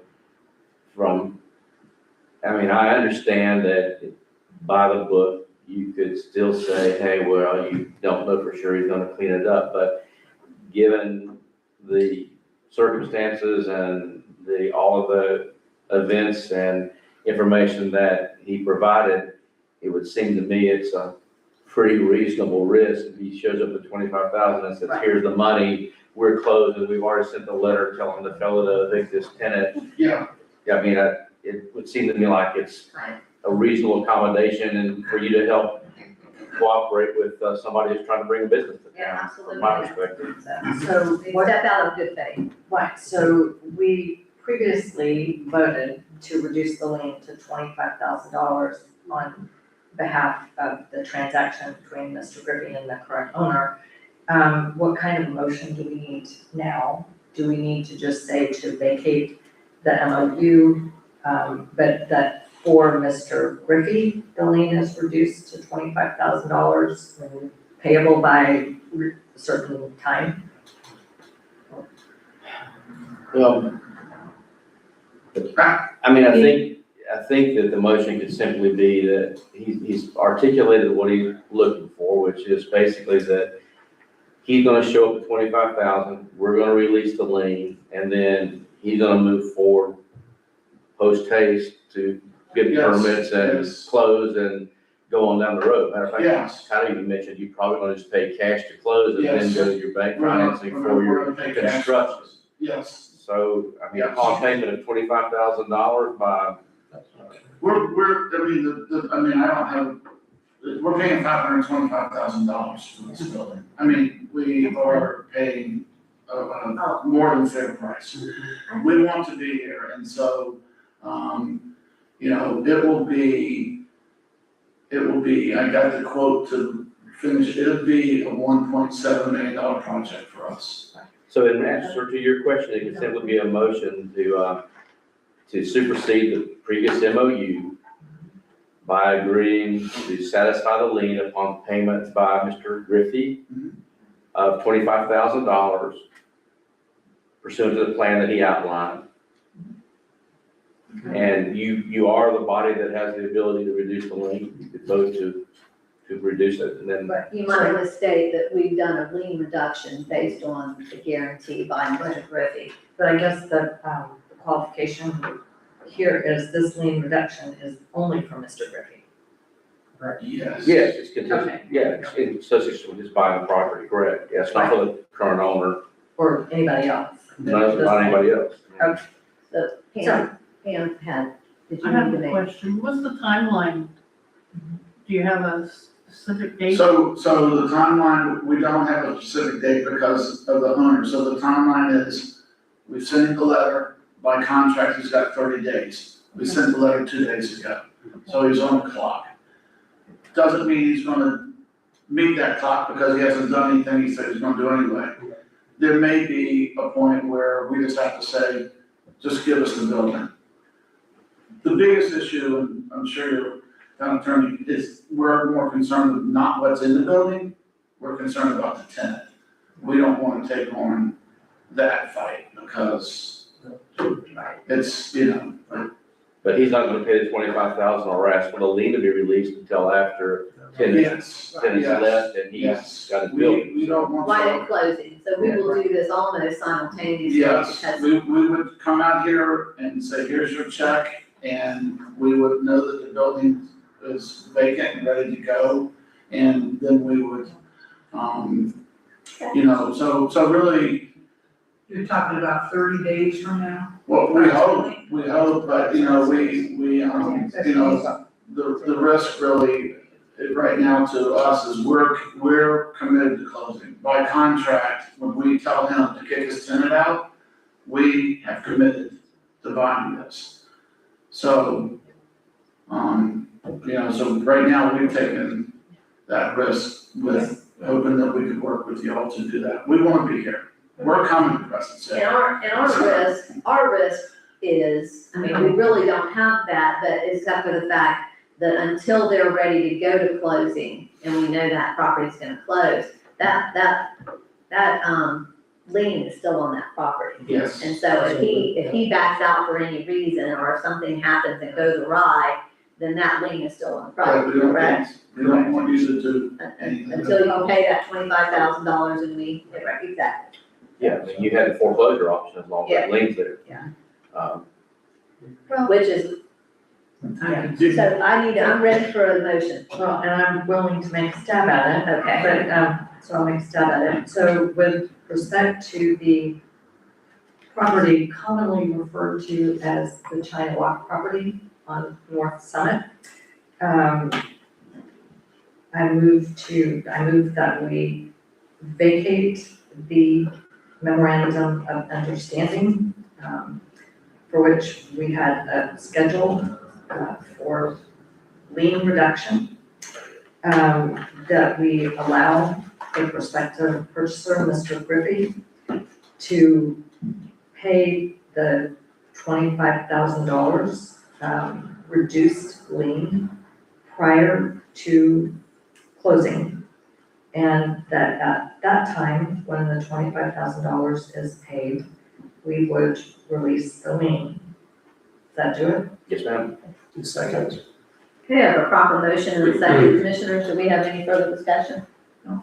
If not, yes, Commissioner DeVito. So just want to make sure, so this, the scenario that I thought I heard you allude to, if something happens, if Mr. Griffey pays us the $25,000 and they never close, for who knows what reason, we have $25,000 and we just go on from there. That's what would happen, correct?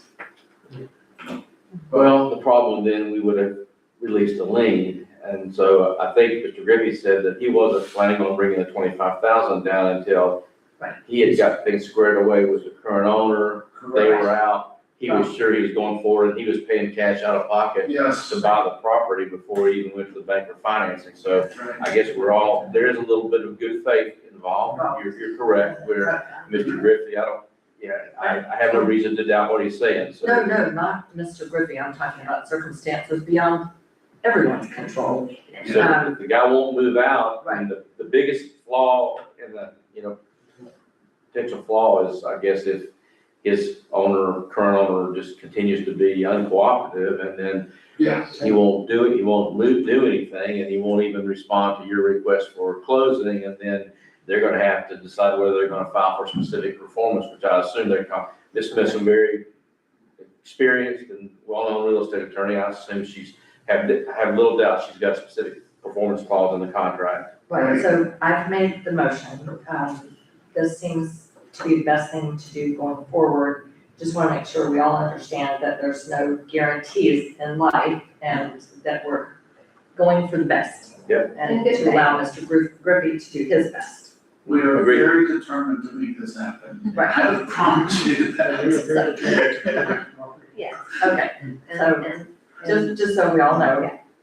And we went, if something goes awry and he's paid it, then we start over from square one, but we'll figure it out, because right now, if he doesn't do anything with that property, we're not going forward, and we still have a blighted property, so. Exactly. Ms. Taylor, go I'm ahead. sorry, and the city attorney did point out to us that the actual amount of the lien is probably too dated and too high enough to be confiscatory. It's not like we would ever be able to collect the dollar amount of the total amount of the lien.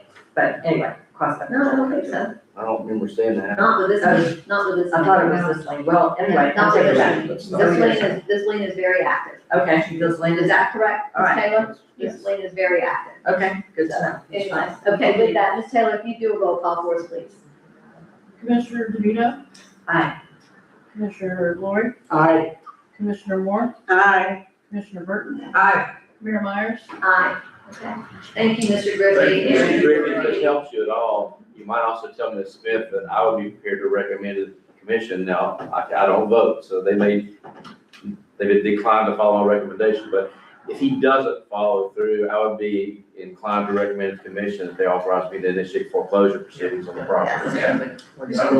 Thank you so much. Thank you. And we will be a fabulous committee member, and we will help you with some of your organizations. Thank you very much. We are very appreciative and very excited about the investment you're making here. We, there's a lot of stuff that the Duncan Brand does with Foundation Children and stuff, so we'll be able to help Just a out. side note, Mr. Free, we whispered in my ear that I should get this done because he wants free McDonald's and free. We're gonna get them out of McDonald's, they'll know where to find us. All right, thank you, Thank you. Okay, let's move on. All right, next is our approval for the 2025-26 annual tree and garden plan. This was something that we had went through last time, those red lines, I sent everybody a copy of what the modifications were. Okay, I've got some, anybody have any questions as we go through this? Right. I shouldn't have stepped out there, but if anybody has any comments on it, if you might have any comments.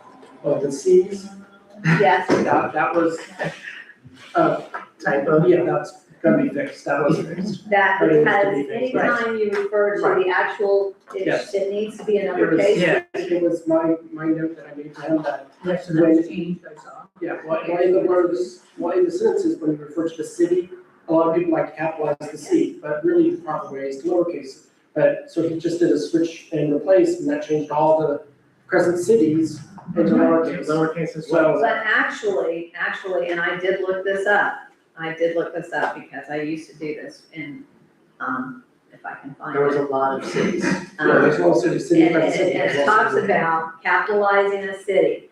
When it's part of a proper name, like New York City, or refers to a specific governing body, the city of Boston, the city council, but keep it lowercase when it's general noun, a big city, she lives in the city, capitalize it as a formal title when referring to specific municipality government. The city has a new policy, but not as a modifier. City Well, government. and my note to him was that it was in both formats and we needed to standardize it. Yeah. So, he went to the small, but, I mean, that's, Okay. I standardized. but, yeah, actually. so that's my, that was my thing, consistency, be consistent. Okay. But yes, I, And before we go any further, I mean, I don't wanna discuss anything, because I just wanna make a motion to move ahead and approve the 2025-2026 annual tree and garden plan. I'll second that. Great, okay, a motion and a second, Now we can discuss it. That's the way it's supposed to work. I just, Mayor, my first inclination about the cities is, the rule that you read is that this has been done pretty much backward because, so it should be swapped. Yes. Because the only time we use city in here is when we were using shorthand for the proper name. So, okay, so we're on the same page with that. okay, so another one of my comments is, it says the city of Crescent City has been designated as a monarch butterfly city. I believe that was through the Rotary. Is that correct? Well, if you want, model butterfly, We you must- say. USA, but that's in conjunction with the Rotary. Is Or that, the registration. no. is it not? I just want to make sure, I want clarification in this, that if we need to include, No, because, we adopted the resolution. That was the key. That we adopted the resolution. But it's not content, let's put it this way, regardless of who paid for what, I mean, it wouldn't hurt to say. thought it would be the a partnership. I thought it was a partnership. Right, but the key factor is for us to become a monarch city, USA, is that we adopted that resolution. Okay, I just wanted it to be that it was That would in be nice. partnership, that it was in partnership. So if everyone is okay with that we add in partnership. Yeah, they bought signs, right? I went over where it says the heritage tree. Yes. Any trees with a diameter, is that established by statute? Yes. And do we need to state in there that as established by Florida statute? No, It's it's not in by our Florida ordinance. statute, by our land development. By our land development, but not our statute, but not Florida statute. No, This not is something Florida. that we put in our land development. Because that was very, So we need to put that in our land development code, so we need to have that. And then we come in here, I mean, it is in our land. yeah. yeah, that's what I said, we need to refer to that as our land development code. Another thing I've had some concern with is, you have in here, however, special consideration should be given for older camphor trees due to their age and historic value. And I did some research on this. And a camphor tree, as we all know, is it's an invasive species. And according to IFAS and the Florida Exotic Pest Council, and IFAS say that it significantly alters your native plant communities and should not be planted, that the seeds, the birds gather the seeds, they disperse those seeds, and that we should not have that. So I don't know that we really need to encourage, that we need to encourage that. I can address this issue. It was discussed at the tree and garden board and it made a lot of sense. This language says special consideration for the older camphor trees. We are talking about the really, really large ones. I don't think they have historic value, but it's been pointed out at one time camphor trees were sold commercially and they may or may not have been planted here, but anyway, we cannot possibly eliminate camphor trees from the city because there are many, many camphor trees on private property. If you look around, there's more on private property than there are on city property. They are very strong trees. We have never had a camphor tree come down in a hurricane. I don't think you can say that about other trees. They provide shade. And this is only talking about, actually, instead of older, it should probably say larger camphor trees. This was raised initially by Mr. Jim Spicer many years ago. He was on the tree and garden board. The city could not even afford to remove. I'm not talking about that. I don't think we should go in there. I just don't think that we should say that basically, to me, as I read this, it looks as if there's an older camphor tree, we need to protect it, but if it's, But it's on the basis, yeah. but it is, Okay. and based on IFAS recommendations. So Okay, but what IFAS is saying, and I mentioned this before, they don't want people planting them. We have many more camphor trees on private property in the city than we do on public property. And I had something very specific. it says in here that has identified this tree as invasive in North and Central Florida, does not recommend planting. Right. And as a caution, species for meaning that existing camphor trees in the landscape should be managed in order to prevent escape. And that's the problem, It's with the the berries. And Yeah. let me just give you another example of an invasive species, the Burmese python, you know? Right. Now, if we had those, if they were a certain size, would you wanna keep them? No, it's apples, okay, it's apples and oranges. I'm just saying though, I mean, an invasive species, they all have, Okay, they're not good. let me share this with you. There are many, many more camphor trees on private property in the city of Crescent City than there are on public property, and you could remove every single camphor tree on public property, and you would not be able to eliminate those berries or all the trees. However, obviously, we should not plant camphor trees on city property. And as well, I mentioned this, and I just took a picture the other day. One thing that would be very helpful would be and this would address the problem of the berries and camphor trees grow very quickly. City staff need to be trained to remove the pop-up camphor trees, just like the cherry laurel trees. There's a camphor tree right now on Lemon, on the corner of Mathis Park. There's one on South Prospect, and there's one that I identified 2 years ago and showed to the Tree and Garden Board chair, and she transmitted that to city staff, and they took care of the one on South Prospect. But the most effective thing would be for city staff to be trained to eliminate those pop-up young camphor trees immediately. And that would, because once they get established, they are very difficult to take out, and it's almost impossible to remove the root system. So that would be my greatest recommendation, is to be watchful and to take out the pop-ups, the small ones, what do you call them, the saplings? Before they get started, because they are getting started, and I will flag them. I do know here, it talks about species designated as invasive by the Florida Invasive Species Council, which you have a payoff from, and IFAS, when you refer to IFAS as the authority on all things plant like, I don't know why we're not listening to them and why we have something about camphor trees. I just don't know why, Camphor trees in what there. is special about the camphor tree than any other tree that's invasive. I mean, we can make an argument for Melaleuca or Australian pine or something, but out in South Florida. I don't know, I don't know why we're talking about camphor trees. And why we're giving them a special dispensation. Okay, I just told you, they make shade, Well, and they- they're, So does Australian pines, and they're, okay, but they're invasive. okay, but you're missing the point. No, you're Australian, missing. I'm not, I'm sorry, this. can I finish? Sure. Australian pines blow down easily in the wind, camphor trees do not. Well, I'm not really sure why we're emphasizing this, because we really don't The have plan put it in here. It hasn't been in the I plan don't in know the how past. it's, yeah. Actually, it probably was, but anyway, I think we should take the recommendation of the tree and garden board. They're not suggesting that we plant them. Well, that's what it say that here.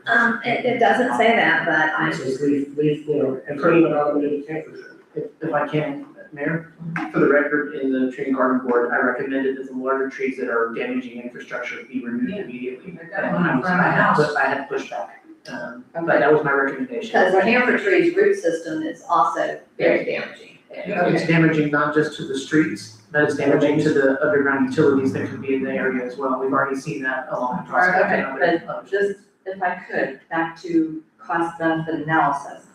The larger trees, if you would talk to an arborist or to one of the tree and garden board members who are very familiar with these trees, for the larger ones, the damage has already been done. It's the smaller ones. They keep growing. This one in front of my house just keeps growing and keeps Well- wrecking the street. I saw it today. It Keep, started yeah, out- right, it keeps wrecking the driveway, it Sidewalk, just keeps and growing. sidewalk and the driveway were viewed 2 years ago, and they're almost They're a mess, unwalkable. they're, you know, I just, Okay. I just don't know. I'm just going Not only by, that, I don't know who's having issues with these birds and these berries. I am. These berries are, They're all over the my whole place. driveway is covered and they swarm. Notice the other ones around, but they swarm and it's just, they make a mess. Okay, I'm gonna continue, over when you go to, page 10, where it says apply a 6 to 8 inches of, wood chips, they've added this, the mulch in there, I said, if approved, I think we should start that. It says May, doesn't it? It says may be provided, but I'm just saying, then it comes down here and it says apply. I would say if approved, apply a 6 to 8. That would be my recommendation. I can't make a motion. When you come down to, and it says on F there, for heritage or other mature trees, pruning should be done. It says barring an emergency down at the end. I would recommend language that for heritage and other mature trees, unless the overgrowth is creating public safety issues, pruning should be done only after because I know that that's been a big issue, Would that be considered an emergency if it's but yeah, endangering? but I think barring an emergency, So just somebody, want to replace that. yeah, because an emergency, I think if you say public safety and not necessarily, to me, an emergency Like a hurricane or is, something. yeah. Okay. I know our mail truck right now, our new mail truck is Yeah. having some major issues. And the buses have complained, Mhm. and our fire truck has areas they can't go through right now, but. so, Mayor, trees are an asset of our city. We take care of our assets, of our buildings, we paint them, we painted the light poles, we take care of our sidewalks, we take care of our curbing. Trees are an asset of the city. And I will just call your attention, we just, for the nth year in a row, adopted the Arbor Day proclamation. Trees reduce erosion, they reduce heating and cooling costs, they moderate the temperature, clean the air, produce oxygen, provide habitat for wildlife. They increase property values, this is part of the resolution, and enhance economic, okay, well, wait a minute, I'm getting there. Enhance the economic vitality of business areas. When it comes to a heritage tree, the reason you want the supervision of a certified arborist is because you need to have qualifications to properly trim a tree. If you do not, and I think that there's one on my street that we are going to lose, and the city is going to have to pay to cut it down because someone was allowed to trim it. It takes expertise to know how to trim a heritage tree, and I think it makes more sense, unless it's a real emergency, to use our money for tree care and removal, to use it for tree care. Mr. Edler came up with a wonderful idea to economically have an arborist trim our heritage trees so that they're not damaged, they can still provide a lovely canopy, and the traffic can get through. So there's a cost benefit here, and the benefit is if we know that we need to have our trees trimmed, then we should make an arrangement and use our tree money to have a certified arborist supervise it. And I think that that's very doable. There's no reason why not. And if we've known for weeks and months that we need to have the canopy adjusted, just like other cities do, then we can get a certified arborist in to supervise how it's done and make sure that we don't create a danger by doing it improperly and our staff is not trained. So I I don't was think offering you a compromise to, because in that Okay. area, because that was an area of concern at the last meeting. So I was trying to offer a compromise there. what's the compromise? Well, it's that if it has to do with public safety, we're dealing with public safety. Okay, but you're creating a public safety problem by having someone who is not certified do what they think is best. I'm not really sure what the problem is. We hire expertise. We hire certified roofers when we put on a roof. Because we have limbs out there that just need to be taken down. They Okay, just need to Michelle, be taken You down. don't know about that. You're not a certified arborist. And you're absolutely right, I am not, in case y'all don't know that, I am not. Okay, so But now my understanding is, how much input did you have in this plan? Did you have a lot of input in this current plan? Well, I served on the tree guard board on 2018. What I'm asking in this current plan, did you have a lot of input in this? No, You didn't? well, not, You didn't attend the meetings and speak and have input in this plan? I did, but I did not speak to that. What I did for this plan was I added factual information that was missing about the work that was done in the last 2 years. And I'm not really sure, no, I did not speak to that provision. I did not take part in that discussion, no. Okay, so I would like to rescind my motion. Okay? Okay. And that's all I have, those are the comments I have. Okay. So I need a new motion. We had talked, I think it was at the last meeting when we discussed this, I had asked if we could get a list together of those places that we know there needs to be trimming on, so that we could schedule and have someone come and do this, or have, because if we can get it all done in one shot, it seems like that would be the easiest way to do it. We know Cherry Street is, this is something that I'm sure Keith can tell us off the back of his head, where things need to be. Chief we've had Fraser can problems. tell us. Okay, Chief Fraser, yeah, with fire truck. And I just think that that's what we need to do. I'll make a motion that we, Before you make a motion, I got a question. So how far have you all actually, looked at the trees in the city? Because how far, how much have you actually done? Because there's a street that I've been seeing a long time talking about this street. Now, I don't think anybody go down this street, and that's, right across the street from Corbett Park. Division. Yes, and you can, if you just ride, like, look at the big tree that sits in front of the stop sign. for the abandoned home. Yes, it's in that home. Okay. So look, I'm just saying, I travel that road 2 or 3 times a day. Okay, because my mother lives on that street. But every time I go across where the tree is, it's coming up on the road, okay? And that tree, I'm afraid it's gonna fall on someone. But not only that, you need to take a ride down that street and look at all the trees that city owns. There's 2 water oaks going over a power line. It's horrible. Yeah, they're not So- taken care of.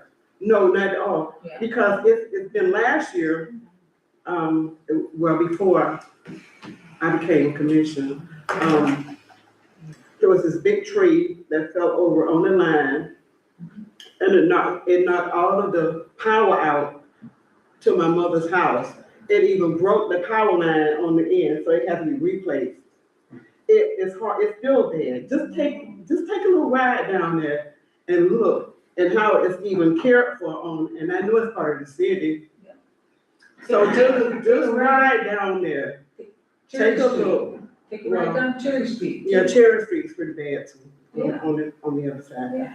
But, the trees, you all gotta see those trees, And They're those trees, we're horrible. not talking about trimming, those trees need to actually. they need to come go, down. Come down. because they're gonna fall on I've somebody. talked to Keith about it, But, we've had discussions on it. It's bad, so I don't know why, are we looking at certain areas? When we made this report, I thought we probably should have went through the whole city to see if it's a part of the city. We should have looked at all the streets. I can't speak for the process, I do know that the list of places where the parks is where But they're. just part. Yeah, but I mean, like, there's 3 oak trees on my street, on Magnolia that are street trees. So I mean, there's quite a few trees if we wanna go, Well, if they wanted, if they about could go around. last year. Yeah, I wouldn't fall in the house. Yeah. And that was, But but that was not anything that. I we don't were think, you all need to just write down this, but I don't think you all. But I think it's that too on the right of way, and that's where you're talking, because the right of ways are listed. in Not there. only that, because the city owns, the city owns that right of way all the way down, that's in behind Flint Thomas Court. Okay. Okay, with all those trees, I mean, you all gotta see it, They're a mess. it's horrible, but anyway, Commissioner Lori. Yes. go ahead. I just want to make I- a comment. Yeah, No, I like your comment. You're right. yeah, I move that we approve the 2025, 2026, tree and garden plan, with the changes that the mayor had pointed out. And fixing the Cs, I'm fixing this. that was you told me. Yes. Okay, do we have a second? Okay, so, I apologize. You want, your motion is to, Approve the plan with the changes that were made previously and the ones that the mayor had pointed out. And so what exactly were the ones that the mayor pointed out? I'm not Line sure one what. was to eliminate the camper tree Camper tree, language in there, Mhm. and then also over here where it said, not an emergency, not an emergency, but if it says unless yeah, A the public safety. overgrowth is creating public safety issues. Okay, and And why, it's approved right here, Mayor, yes. if it's creating a public safety issue, why don't you want a certified expert to correct it? You are running the risk of creating more of a public safety issue, including making trees susceptible to coming down in storms. It is not a good idea to have someone who is not a certified arborist decide which limb should come off a tree, because it can destabilize the tree. It is not a good idea. You're creating more problems than you are solving. The issue is an emergency, say it's public works. Okay, but she didn't say an emergency. But that's what the whole thing is over, it's an emergency. Okay, but, so, Let me- but. Would you let him finish? Let me finish, Let him please. finish, She didn't please. say emergency. Let him finish, I please. just want to answer your question, because I think just to be rounded, let you understand. What we're talking about are when the school bus comes in and the window gets whacked, we're not gonna have another school bus get by, we're gonna cut that small limb out. We're not talking large limbs, we're talking 2 and 3 inch limbs that are going down below the 14-foot threshold that could be hit by the fire truck and that can be hit by a school bus. But wait a And minute, there's not a lot, I mean, we've already trimmed some of those up, but we're talking about in the future, some of these, and most of our trees, of course, have a lot of moss. When we have heavy rains, that moss weighs it down and it goes into the lane area to travel. That has to be trimmed up. Okay, Mr. City Manager, you are missing the point and you are not understanding, and I think Commissioner Lori had a better solution. it's not an emergency if you know that the area needs to be trimmed. We could have planned for that 6 months ago.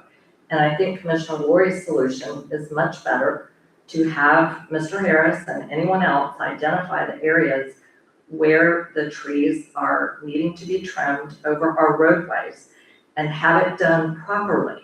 Because when it is not done properly, it introduces disease and it creates instability. And the next time there is a high wind or a storm, you will have more trees coming down than you would otherwise. You need to have a certified arborist do it. Otherwise, you are jeopardizing our city asset of these beautiful trees and our shade canopy. We've already lost scores of trees. And part of that, I think, was probably due to improper care over the years. So I just don't think we should create more danger under the guise of alleviating danger. It's not that hard to find an arborist. You can get someone here in a week or less. And I agree, it should be planned, and we will be planning, because this is for one-offs. This is literally just for emergencies. But it doesn't. I just want to say this, that I believe the language as it's currently written, it's not terrible, as it's currently written, it really restricts us. I do believe it restricts us. Well, it should. It's a tricky thing. On my street that I drive down, I don't want to lose those trees, and I don't want to see people who are not expert and are not going to take care of those trees. And by the way, when we lose a tree, it costs us thousands of dollars to have it cut up and, to have it taken down the rest of the way, if the tree splits, whatever. I think this current language, it says barring an emergency. Well, come up with some different language than barring an emergency, because to me, an emergency means there is a limb that is hanging and is about to fall on somebody's head, not that a bus can't go through. Well, And but, so come up with some. okay, wait a minute. Well, that's Why? why it's adjusted. I'm sorry, why is it that if a bus can't go through, it is an emergency? We've been in this situation for weeks. We could have done something about it. Okay, I don't want to discuss it any further. We've got, did we get a second on this? Nobody seconded the motion? Well, I just wanted to understand one more time, BJ, please.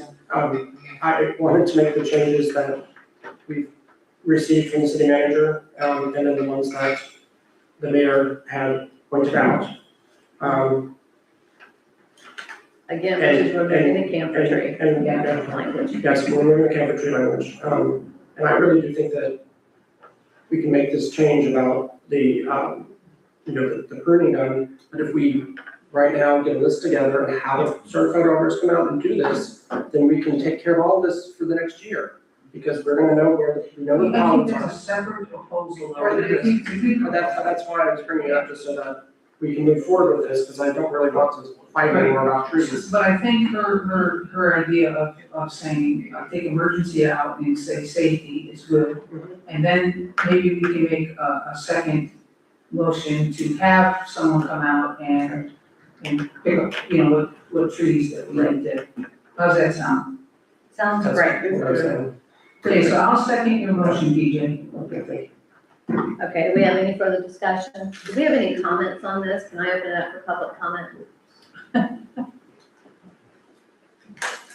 Is it too short? Elizabeth Gomez, 19 Cedar Street. Thank you, it's been very informative today, you guys discussing the same points that we discussed. I come to the city and Commissioner Moore, I'll make sure that when I go back to my board, your area is checked, because we should not neglect your neighborhood over there. Commissioner Lisa DeVito, you are right. I went and visited a friend and she told me I have a lot of descendants, take them to the board, and I have more to give away. When I brought that baby tree, nobody looked at it. It was a comfort tree. And I said, what should I do with it? And they said, chop it and give it to the chickens. I could not do that to a tree, but she has 20 more in her backyard.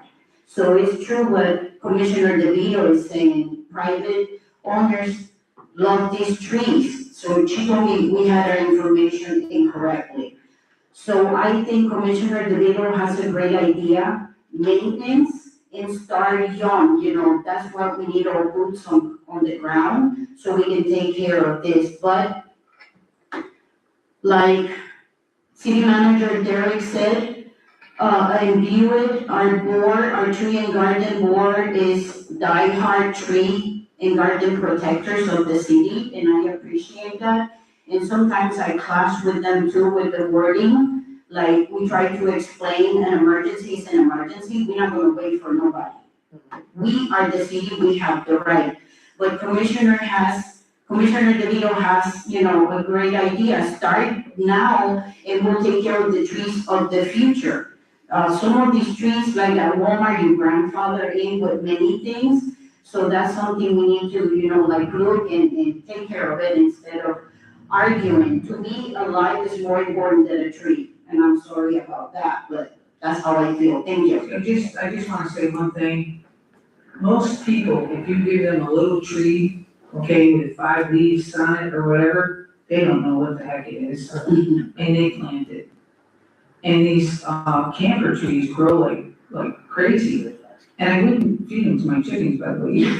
But my point is people don't know what saplings necessarily are of different trees. So just keep that in mind when you're thinking about that, Yes, ma'am. Thank you. Okay, do we have any further comments? I would just, Public public comments, sorry. Okay. I'll close public comment. Thank you, Ms. Gomez. I don't want this to be a tree versus anti-tree person. I'm not an anti-tree person. I love my trees. None of us are. I very much miss my life that was in front of my house that fell down. And, one of the problems is some of these trees are old. They don't live forever. They live 150 to 250 years. A lot of them were planted when this city was founded 150 years ago, or 146 years ago. So they're nearing the end of their life. It's gonna happen. We can take good care of them and we can protect them, and probably a little better than we have in the past. And that's why I kind of like the idea of, let's get an arborist out here, let's do this, and that's besides this motion. So I just want to move forward with this. I don't know, I know 2 years ago I sat here when this commission kind of fought with the tree and garden board and everybody quit. And I don't want that to happen. This is not, we appreciate their work and we appreciate what they do, and they actually bring us, keep our minds on these things, which is important. They remind us of all this stuff. So I think this is a great, plan, and it gives us some guidelines. I think we need to move forward, please, and vote on this, and let's get it done. And then I make a motion about the trees. Okay. And the only other thing was, I talked about in partnership with. the- Yes, in partnership with the city, about the water pipelines. Okay. Do you want to do a roll call? Please. Commissioner DeVito, Aye. Commissioner Ward, Aye. Commissioner Ward, Aye. Commissioner Burton, Aye. Mayor Myers. Aye. Okay, so approved. And Mayor, if I could, I would like to just bring up one historical fact about the age of trees. Actually, I think a lot of our trees are younger than we think, because I have a picture of our house. It was built in 1926. There is not an oak tree in front that is 100 years ago or less. The 2 trees that we lost in the 2004 storm were huge. You would think they were 200 years old, but they were maybe 80.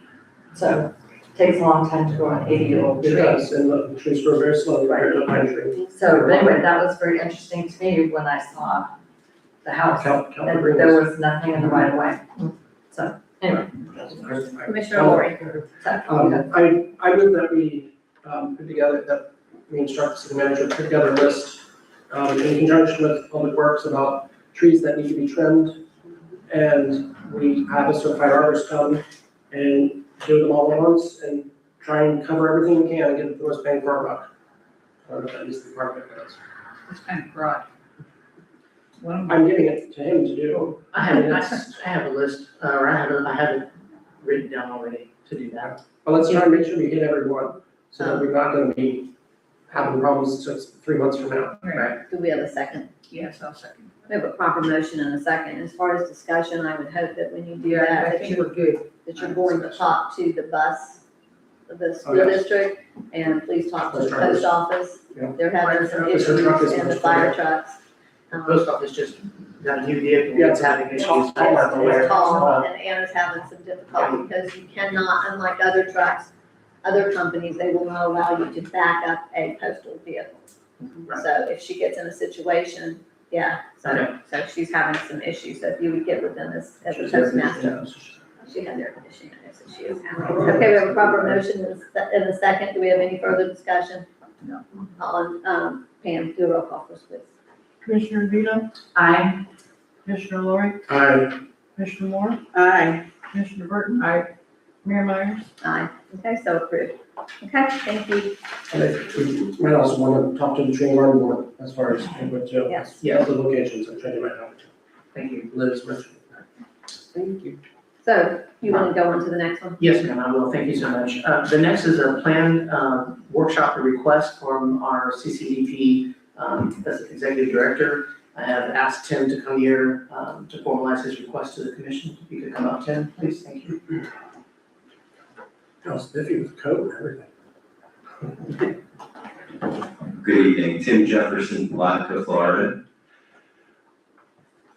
After we went, some of us went to the July Palm, which is the Main Street annual conference. After that, we had a little recap meeting at the partnership, and we had talked about having another workshop to kind of get on the same page about certain things. And so that's what I'd like to do. We're starting a new year. My mantra in my head is clearer communication. So I'd like to see if we could schedule something between the commissioners and part of our board. All right, Okay, so you have, So do you- you have some dates that you, it's whatever is available in your schedule. okay, Thank you. thank you. I do have one question for you. All right, but are you signed up, are you going to the national Main Street? Yeah, So you are, okay, yeah, in Tulsa. yes, that would be Yeah, very beneficial. Yeah, at the end of this month is the first quarter one in Crescent. So I'm going to that one. Okay, Anybody's welcome to come. We're gonna be in Tallahassee. Yeah. It's when we're in Tallahassee. but it's only 2 hours, for so, 10 days. yeah, it's only about 2 hours from Tallahassee, More. hour and a half maybe, yeah. We have a busy Right, schedule so in Tallahassee. it's what, 5 hours from here or something? No, it's about 6, almost 7. How many days?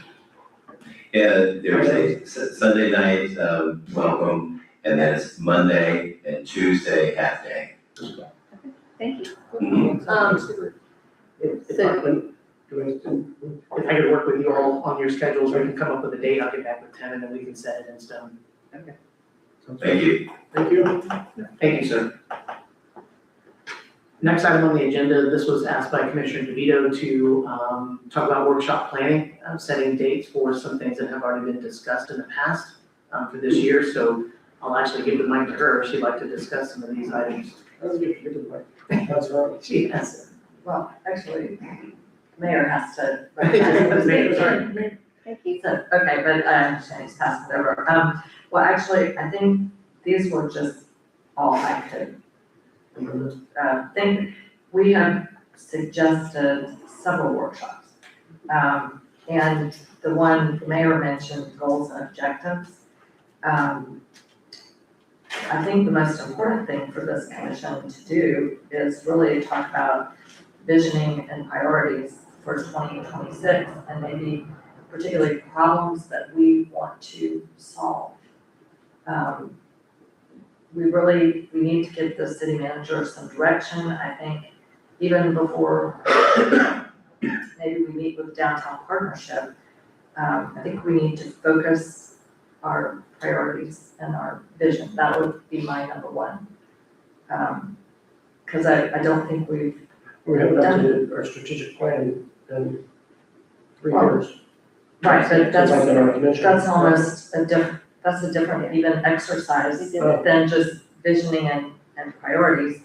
And reviewing where we are with the budget. I mean, in the special meeting on, was it Tuesday?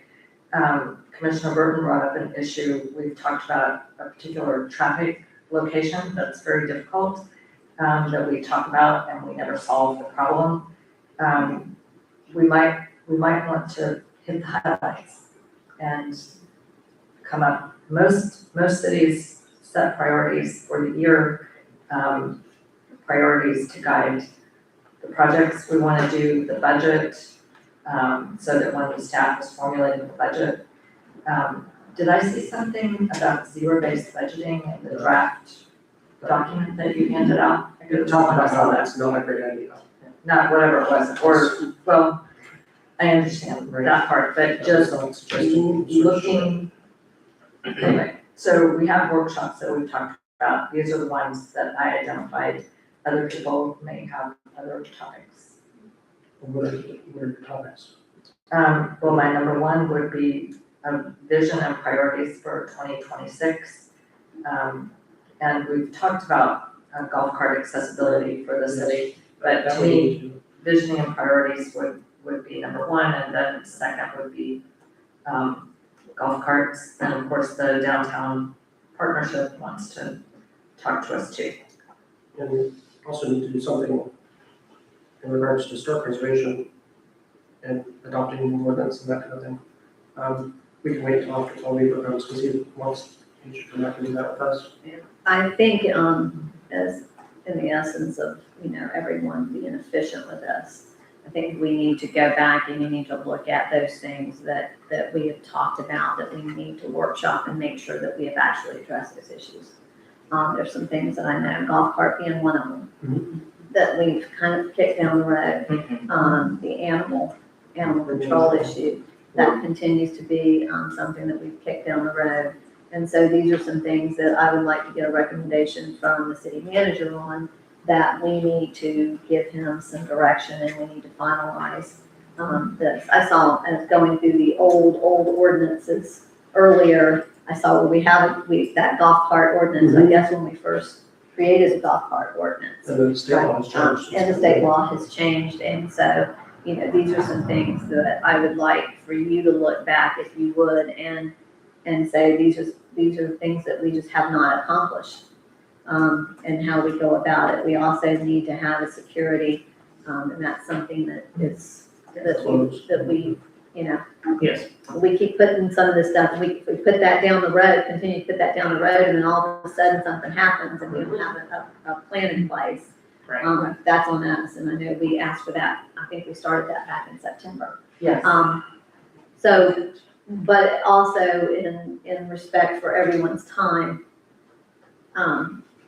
if you could give some dates where we can kind of stack these and commissioners, so that we can get it done and you don't have to come 3 days a week. And we can do it, and even if we have to put in an 8-hour day, whatever we have to put in to get some of this accomplished. Unless we have lunch, then that's fine. With lunch, we would elaborate, of course. I hope so. But I think let's just get some things done. I think that's most important. We need to get some things done. We are ready for the emergency plan. I was ready to bring that this week, but we didn't have enough time to add it. So we are ready, we have a plan. I've talked to sheriff's office as well, and We need to get with Dawn as to how we handle that meeting, because that's not a meeting that we need to be, yes, so Dawn needs to. Yeah, I had already sent you an email about what's allowed by the statute and case law, so it's not a problem. If you have a plan that you're going to discuss, that is a closed meeting. Does there have to be a, A security plan that you're going to discuss. does there have to be a witness over there that does Yes, is that, yes. and it's just not open? I've got to look back at that because this is a special type of executive session. Right. So I've got to look back at it to see, because there's, normally you have an executive session, you have a court reporter, but the court reporter's transcript is public when the litigation is concluded or the issue's been resolved. This is not going to be something that's resolved. This is an ongoing security plan that you don't want to have it available to the public. So I'm gonna have to go back and look at that, but I don't think that you have a transcript that is then public record because it's an ongoing security plan. The whole idea is that it not be public. I thought I read something about I know I read something about the court reporter, but maybe That's a normal. When you That have was an a executive normal- session that to was a discuss normal litigation or something like that, then you have a court reporter. When the litigation is over, then you have to make that public. But, you know, like I said, this is a security plan that theoretically is not going to expire, or if it does, I guess it would just be something that you modify, so.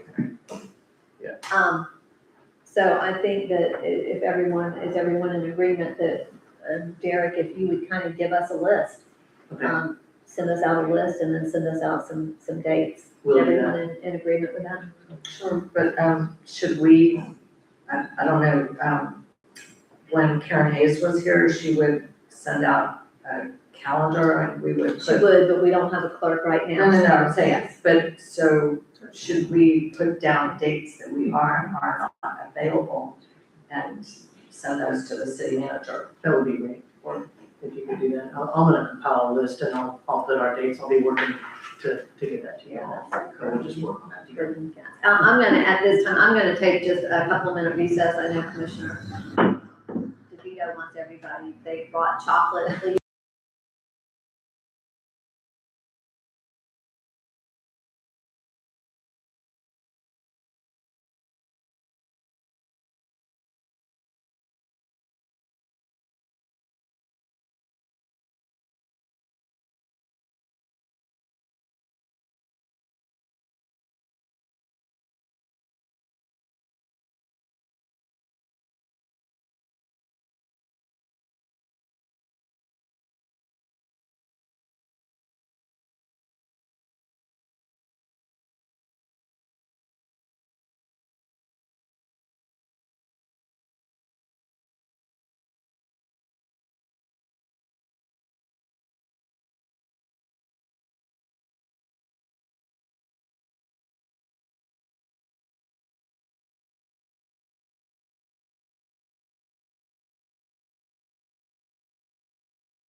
Yeah, thank you. You'll get you a copy of that resolution. He'll get you a copy of the resolution. If it's on the last weekend, I'm there, but that third weekend, I'm never there. I can't make it unless Laura eats. Mics are back on. Mics are back on. This is his 60th. Smooth it down. It looks like it's rough anyway. It looks like I need to. Oh my God. Because Sarah finds the absolute worst. Oh, yeah. pictures. And I told her, I was gonna tell you, you need to. and I complained to her. I have complained to her. I complained to her about the picture she uses. And the next time I complained to her, she used the back of my head. She did. The mics are on. No, I turned The it mics back are on. on. Oh, okay. So I'm sorry. But she did. I complained to her, I said, Sarah, come on, there, you can get a better picture. And the next time she put me in the paper, she literally, it was the back, only the back of my head. And she So the mics are on. She might be trying to do something. Wait, you said it, 'cause I was thinking. Okay, we ready? The meeting's back in session. Here we go. So let's move on. I guess we've got the city manager's report. Does anybody have any questions, anything on the city manager's report? Yes. I do have a couple of questions.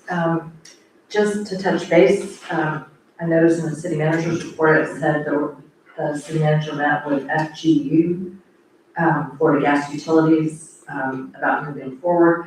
What is the status of the staffing of our gas department? In other words, the timing of Mr. Frank leaving, the employees that might be leaving? I mean, how are we doing for our staffing?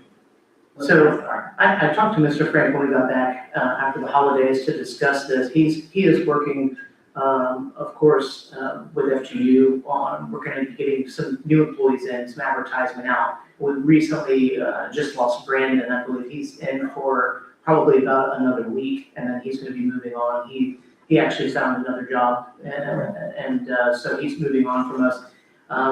As far as our director, he's solidly in at least through the end of spring. And we are still talking about that and working a couple things out. He plans on not going anywhere in regard to the city, so he's gonna be available to us, and he's not gonna leave it alone. He will be here to help out, but he's looking to reduce his hours after late spring. Okay, but we will need another director. Correct. Of the gas department. We will, Okay, we will, and that's ongoing conversations with FGU. okay. Did we do advertisements? Are they? You do have something, you've got it out there, right? That we need it? As far as Dave, we've talked about that position, and yes, it will be going on. They are. I don't want ones- to go out like in March. No, and we'll be having that discussion, and it should be going out soon if it's not already out. Dave has been handling that with FGU. And I'll get with him. I don't have the answer if it's already out there or not, but I'll make sure that it is. And Commissioner DeVito, I believe, and correct me if I'm wrong, Derek, is that conducted, that was with the commission, correct? That wasn't you individually? Correct. Okay, I thought she Yeah. thought that maybe you conducted it. I just wanted for clarification. Okay, you're talking, in your city manager's report, you were talking about the meeting that we all Yes, had with the yes, Florida Gas Utilities? Yes. Yes, Oh, well, okay. correct. I didn't have any meeting directly with them, no, Okay, no. The So only there's meeting not really been any further communication since that from meeting? that meeting, no, only between Dave and myself. okay, good, because we have to staff the gas department. Yes. Yes, We, we're fully aware, and Dave is working on that. Okay, good to know. And And I will add one thing, Dave is very passionate. Our director for the utility oh, is yeah. very passionate. He will not leave us in a problem. He's at the helm, he's making sure that everything's covered and we're working every way. We actually discussed what the pay rate would be for the new person coming in. He's putting that out. If it's not already out, it'll be out by the end of this week. So we had that discussion on Monday. Okay, and then, I did have a question, looking at the minutes. The gentleman who owns the gray building across the street who came and spoke to us. Todd Langdon. Right, Mr. Langdon, I think, he had a question about the status Hold of, on. Your type to take the thing off. Something- The recorder, something just, spoke to it. yeah, it's not right. I don't think it just turned off. Yeah, but Yeah. I turned it back on. Well, it's something's not red. happening. Is it out of battery? Top's supposed to be red? Yeah. Yeah, so it's not recording. You might need to come look at it. Might need to be charged. Yeah. Because it's only done on 4 minutes, not working. The battery won't be done. Yeah, so it's noise that made it turn on. Yeah. Can you tell if it's on? No. It's not flashing battery or anything? Okay. It's on. So, well, Sorry. while we still have a battery, just, Mr. Langdon, he wanted to know what the status was for second floor residential occupancy or whatever. And I think we said that we wanted him to be connected with our planner, Mark Carrot. Do you know if, Todd ever got help he needed? I've had a couple discussions with Mr. Todd that wasn't specifically on that. We've had very good discussions, and if I need to get him in touch with our planning director, we can. He is aware that we have a meeting coming up to discuss, and there's gonna be a workshop to discuss the changeover from GC1 to Central Business District. The issue that he has right now is that he's being billed utility-wise as commercial, and his trash is residential. That's because his property is a commercial building, and we've had that discussion. He is aware, and we have a good relationship, dialogue good- right now. Yeah, good dialogue. Okay, so moving forward. he's been, whatever he needed, he's been taken care of. Yes, Okay, Yes, and Mayor, my third and final issue is, I still don't understand what this, I don't know, the whole issue of GC1 to central business, and they're having these meetings, and I asked long ago, how much is all this gonna cost us? And Mr. Correct said, well, not very much. But I'm just very unclear about what all this is supposed to achieve for us and why we're doing it. I will take some emails and some information, I'll forward it over to you and put together a summary, and for you with some of those answers. Okay, thank you. I mean, so Because it's a lot of work. we did establish this in our one development code. We established the central business district zoning, and we just haven't assigned any properties to it. Correct. So that's basically what we need to do. And we have a mapping for Right. that, and that's what they're looking to do. I think what you need to provide for us, if you can, the benefit and the cost. Yes, ma'am. Because I guess, Is that correct? yes, That's what you're asking? the benefit and the cost, because I'm not sure how clear we were on all that when it was highly recommended to us. So thank you, Mayor, that summed it up. Thank you so much. Okay. That's all I have. I don't think you have in the city manager report about the League of Cities legislative agenda. Yes, And sir. you and I had a conversation about this, and I believe I sent you the resolution from last year. when Yes, we sir. adopted it. Yes, That's something that Commissioner Burton, Commissioner DeVito, and I, put a lot of work into, Yes, as being part of our policy committees. And this is a very important year, considering some of the, changes going on, or talked about in Tallahassee. And it's just something that it would be nice if we did a conversation to adopt that. I just wanted to pass that on to you, because I saw it in here, and I did find the resolution from last year. It was, I think it was in February or something when we did So it. you'll go ahead and bring it forward at the February meeting? So we can. Well, I have some concerns about it. About the, Yeah, I mean, we're 5 people, and we actually represent all of Crescent City. And the one, part, and believe me, I don't want them to have no taxes, okay? But a lot of people are gonna be voting probably yes for that. And, I just don't want us sticking out on the tree, the limb, it's 5 people representing 1,800, let's say, that's all I would say. There's probably a couple other ones in there too that I I think we just have to kind of, the way the pros and cons of supporting this is how it's. It is very general right now, and we won't know the pros and cons of any ballot issue until that's agreed upon. And then we also we're not supposed to be, we're not supposed to do any sort of spending or anything like that on any, after a ballot issue is brought forward. I didn't realize that until the other day. We can talk about it personally, and we can talk about it and get the information out and how it's gonna affect the city. Yeah. But we can't spend any money on it.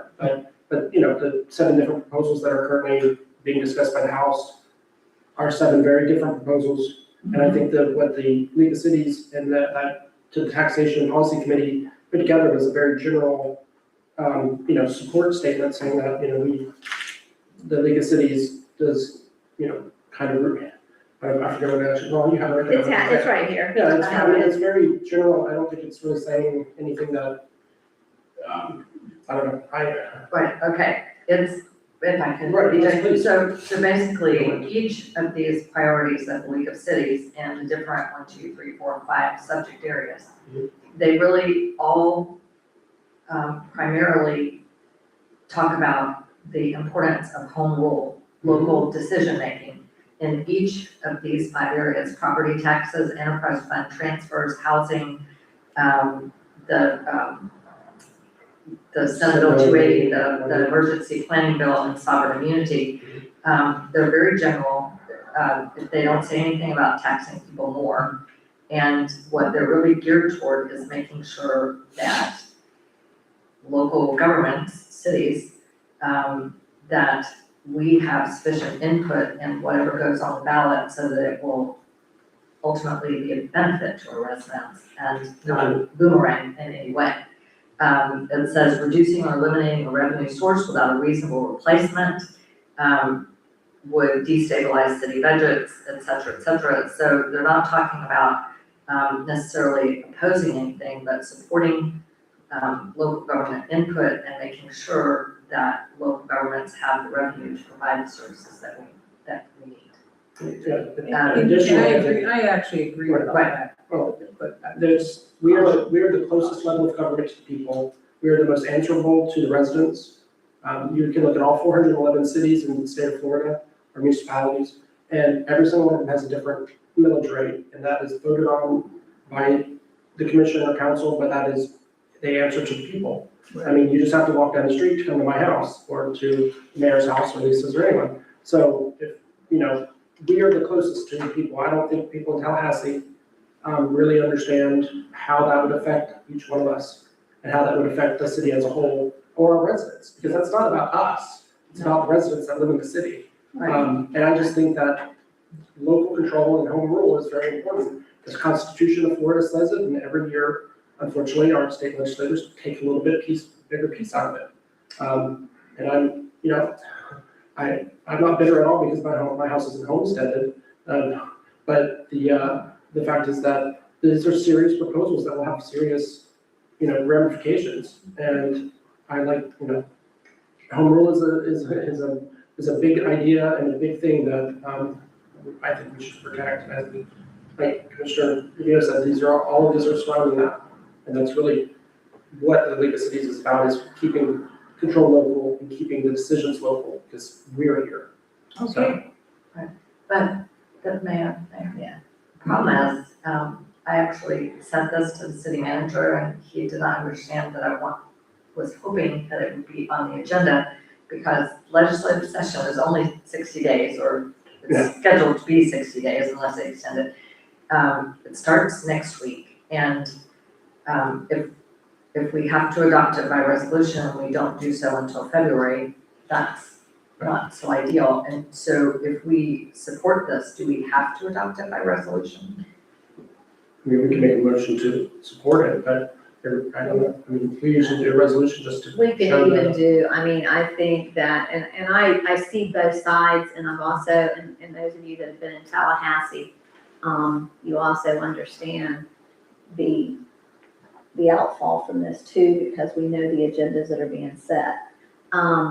We can't write a letter that, that we do support the Florida League of Cities and the importance of home rule.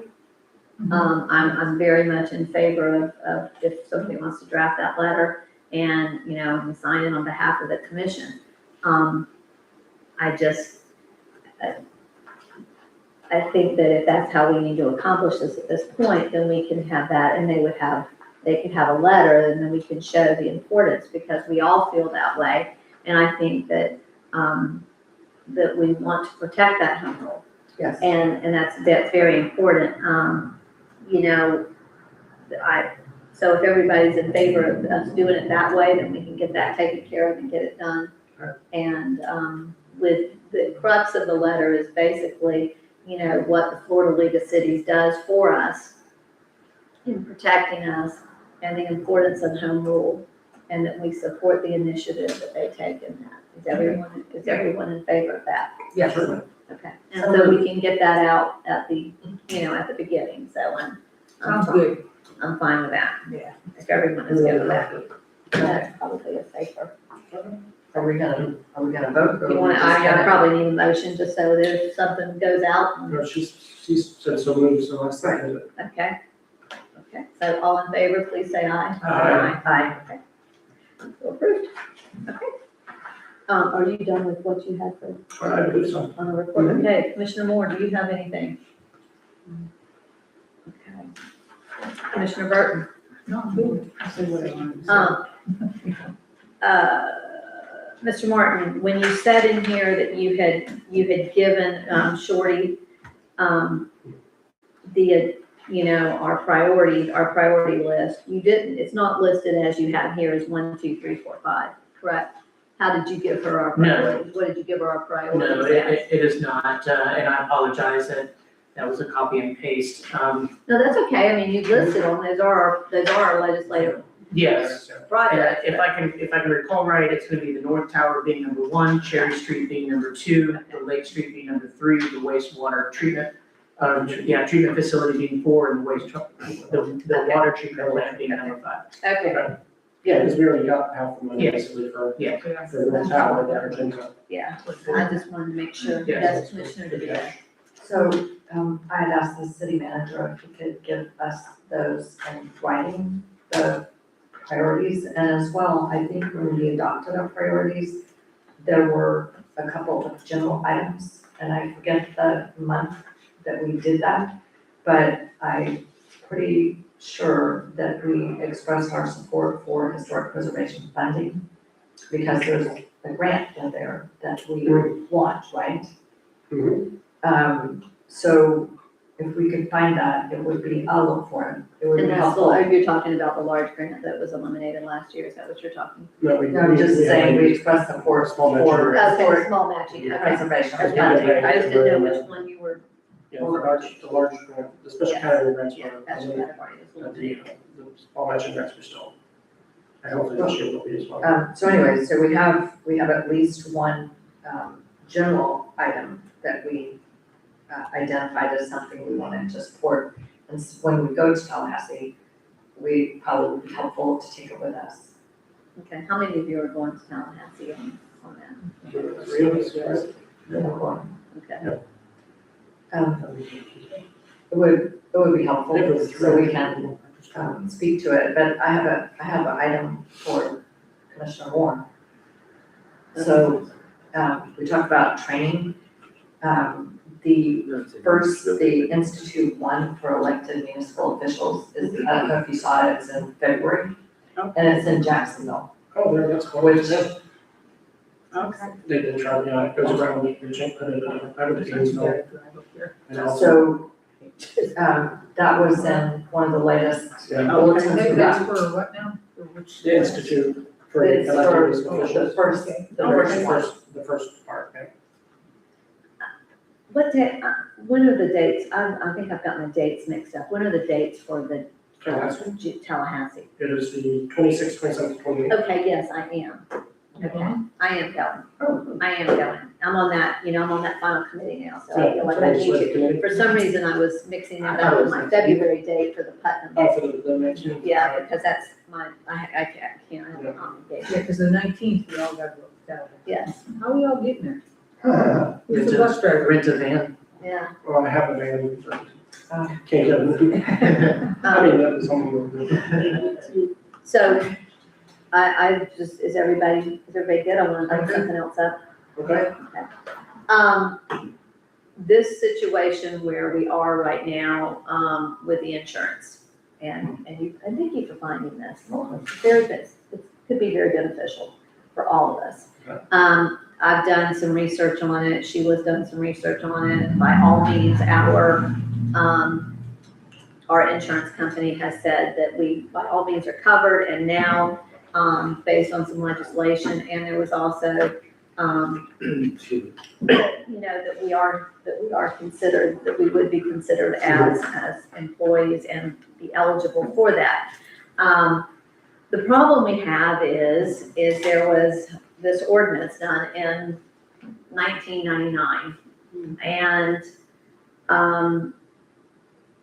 they set a salary there, and it said for the mayor and the commissioners, and my understanding is, at that time, they hadn't had an increase, they did an increase, and then there hadn't been another increase. And so it says that shall, in addition to the amount received as salary, be entitled to individual health insurance coverage under the term of the city's group health insurance. I've spoken to, two of the former, city commissioners at the time. And both of them said that neither one of them needed the insurance. And so nobody needed it when they implemented this, so they did not take this. The city manager at the time, to my understanding from one of them, who had a very good recollection of this, he said, well, because we all know how difficult it is to increase our salaries, let's go ahead and we're going to do stipends and give an additional stipend to each commissioner as a way to increase the salary without having to go through the full process and the means of doing that. However, we cannot find communication. We tried to find minutes. I've gone through files of minutes. I've gone through books.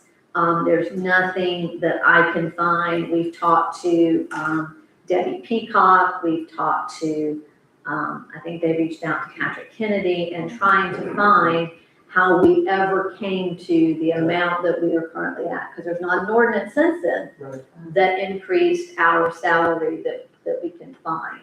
There, Yes. I have a piece of paper that might help you. I was going through papers the other day and organizing things. And in 2017, there was a budget memo from Patrick Kennedy. It did not give the exact amounts, but it gave some overall figures and said when a change was going to be made. That was before I was on the commission. I must have received that when I attended a commission meeting. So I need to share that. But is that the 1999 ordinance? That's 1999. So what does it say the commission's salary was at that time? At that time, the mayor was 500, the other commissioners were 400. The mayor, commissioner, and other city commissioners shall, in addition to the amount received as salary, be entitled to individual health insurance coverage under the term of the city's group health insurance policy, or an amount of compensation equal to the cost coverage for said individual mayor, commissioner, or other individual commissioners under the terms of the city's group health insurance. This provision shall not be construed to require the city to provide coverage for family and dependents. Okay, so that is what's on the books and the codification, except with the adjusted dollar. With the adjusted amount. Somehow got made. But I have a question about this.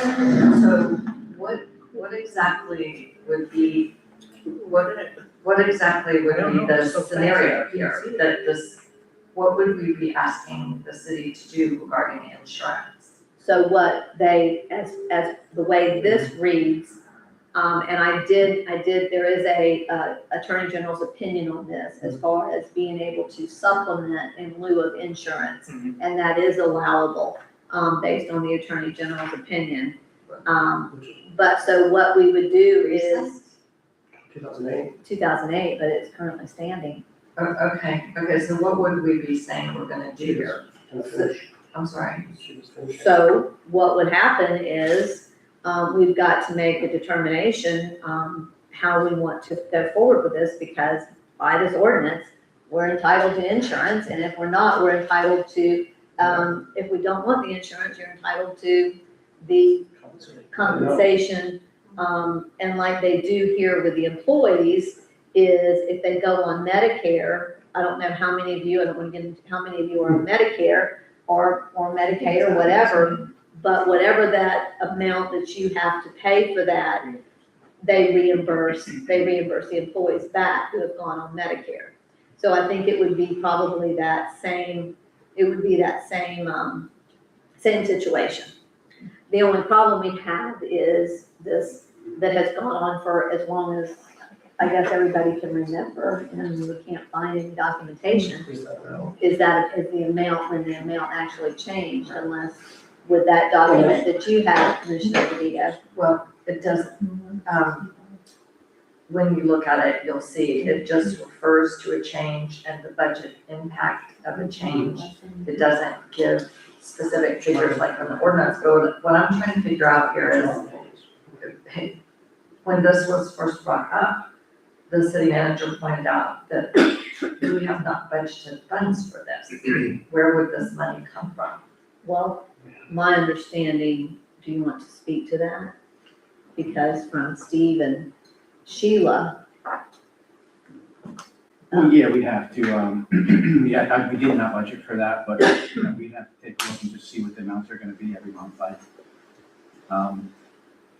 You know, I think when we budgeted, I think we budgeted like 10%, we just, as a general rule, so there may be a little bit extra in there. And my understanding is also, according to Sheila, is that since then, that time, you've also had some employees that have switched over to the Medicare. Correct. So that's also been a savings in that Right, regard. we budgeted for phone So- insurance. My issue is, I'm on Medicaid and Medicare, and I don't pay anything for my insurance. So you don't have to pay anything for that. Because of my situation. That's also, there's, so I mean, You would have to find out what your rate, what you would pay, and then we would reimburse for that. I mean, yeah, that would be the fair thing to do. And I think, I mean, I'm not first. so I look at your insurance. I have a problem with that. I have a problem with going forward with this, particularly with the way the change was made for codification, because it's my understanding that the amount of pay we're receiving was meant to take into account that stipend for health insurance. at that time, Which did that not was change that, since 2003. All right, but, It might have been So- since 1999, I just know it's 2003, right, that's what we were taking. okay, so it has not been addressed in a straightforward manner. The way the codification was done, there was just, a handwriting in of something that had not been authorized by the commission. That should have been brought to our attention. I am I'm just saying, having I think some, there's a I'm problem having with this. some, you keep going back that Charles did something wrong. I don't think, because there is nothing, he would not have known, nobody here knew. Nobody here knew. Yes, she- Probably before you, they did not know that, in fact, that's how we arrived at that, but even Sheila didn't know, and that's been our salary, So nobody did anything that I think he felt that, I probably would have done the same thing. I would have made that same mistake, because I think we all thought that, and we're all taxed accordingly on that. Okay, but it This was, is an ordinance, not the charter, correct? Right, this is the ordinance. So of course you have the option of passing an ordinance. Yeah. And clarifying it to be whatever you think it should be. It's a. right, but. That doesn't address the issue of back pay or anything of that.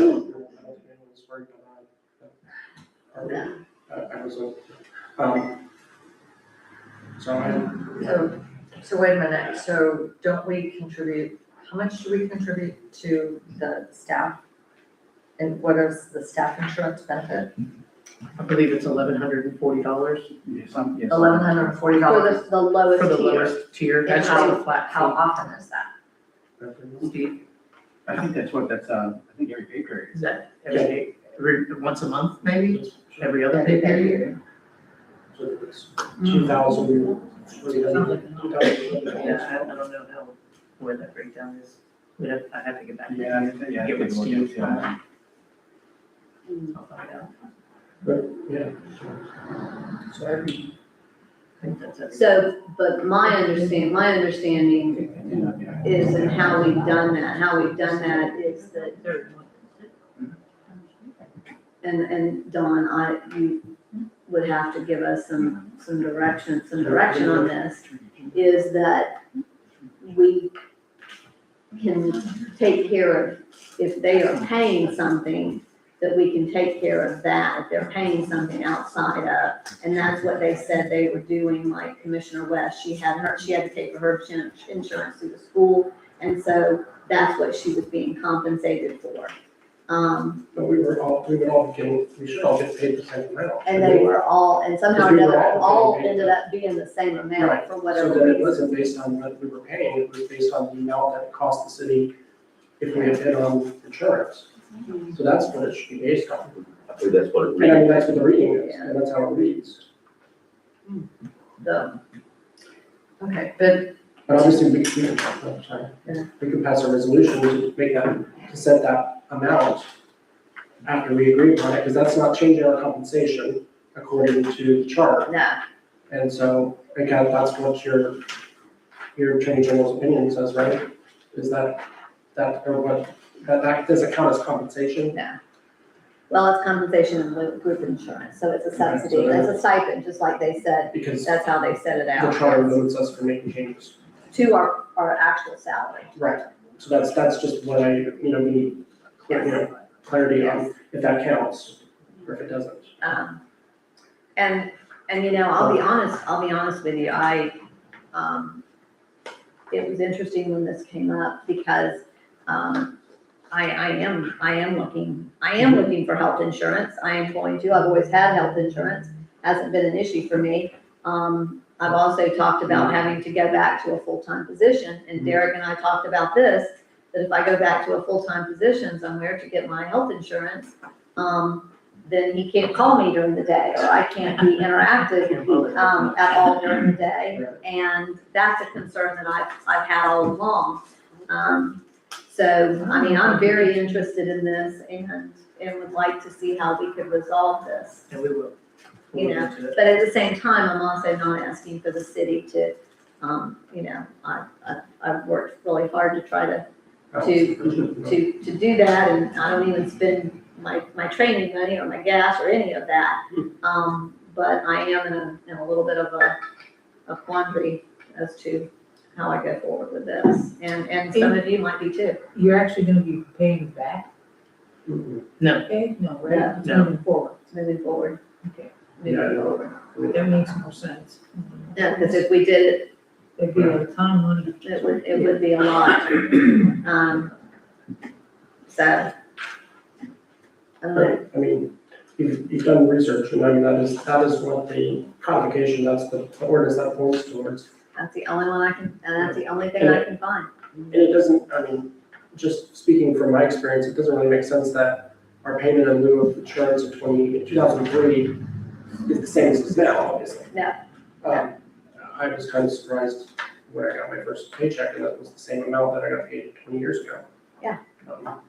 So I'm like, I found the ordinance, thank goodness for me ago. But you're right, we still need to do some research and figure out how to correct this, but we need to do something, I guess. Yeah. Oh, can I move we adjourn? I have one thing to add, I'm so sorry. It just came up today, actually last night, our ice machine has totally failed at the fire station. I had Chief Racer, make a couple phone calls and get some quotes. His quote that came in very high, I went on the internet and looked for a 250 to 350 pound of ice, creating machine, top and bottom, and we're talking around $1,700 to $3,500. So I'm asking the commission to allow me to purchase up to $3,500 a new ice machine for the fire truck or fire station.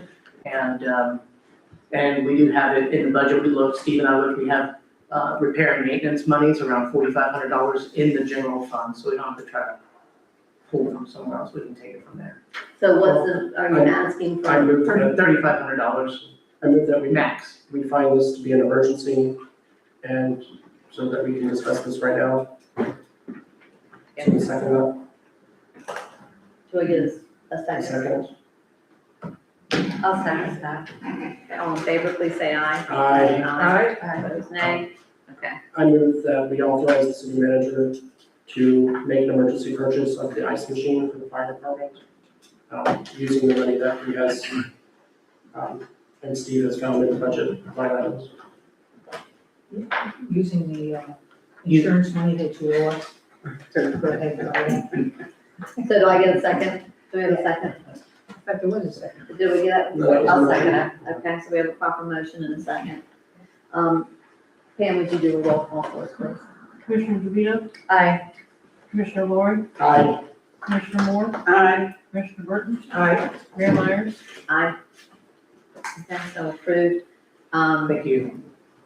I thought you were gonna fix this for my district here. Yeah, this, we do This need is to. bad, you know? Yeah. We Mine's do need just- to- Maybe some we nice do need to get this Yes. figured out. Got the other.